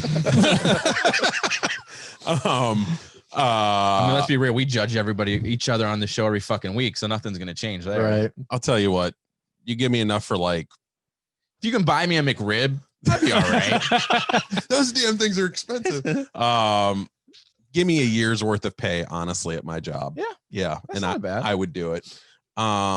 It's not so much like I don't care about people watching me. I have no problems with that Me either. whatsoever. For me, it's just, I don't know. It would be pressure knowing that people would be, I guess. And I know that's kind of contradicting, but like, so you're filming something. When it comes to like voyeurism, it's like you don't know that it's there. It's Right. people are there, but you don't know they're there. Mhm. So if I feel like I'm being filmed, there's more pressure on me to perform. Yeah. And at 36 next week, I don't know, man. But yeah, I would just say a year of pay. It wouldn't take a lot, especially, I mean, if it's a girl that I'm really attracted to. Okay. What about a hour long session and you're the bitch? And with a girl. Yeah. Mm, That one girl that you share in the group often that you really like. Haley Steinfeld. She has you for Well, hold on. Can't use that. That's We weren't talking about that earlier. Yeah, no, I said any woman, your choice. It could be Any woman, my Margot, choice. whoever. Anna Kendrick can just She has Plug you for an hour. Answer it. full access to you for an hour. less Do it- money. Less Oh, than really? Ellen. Yeah. What's the figure though?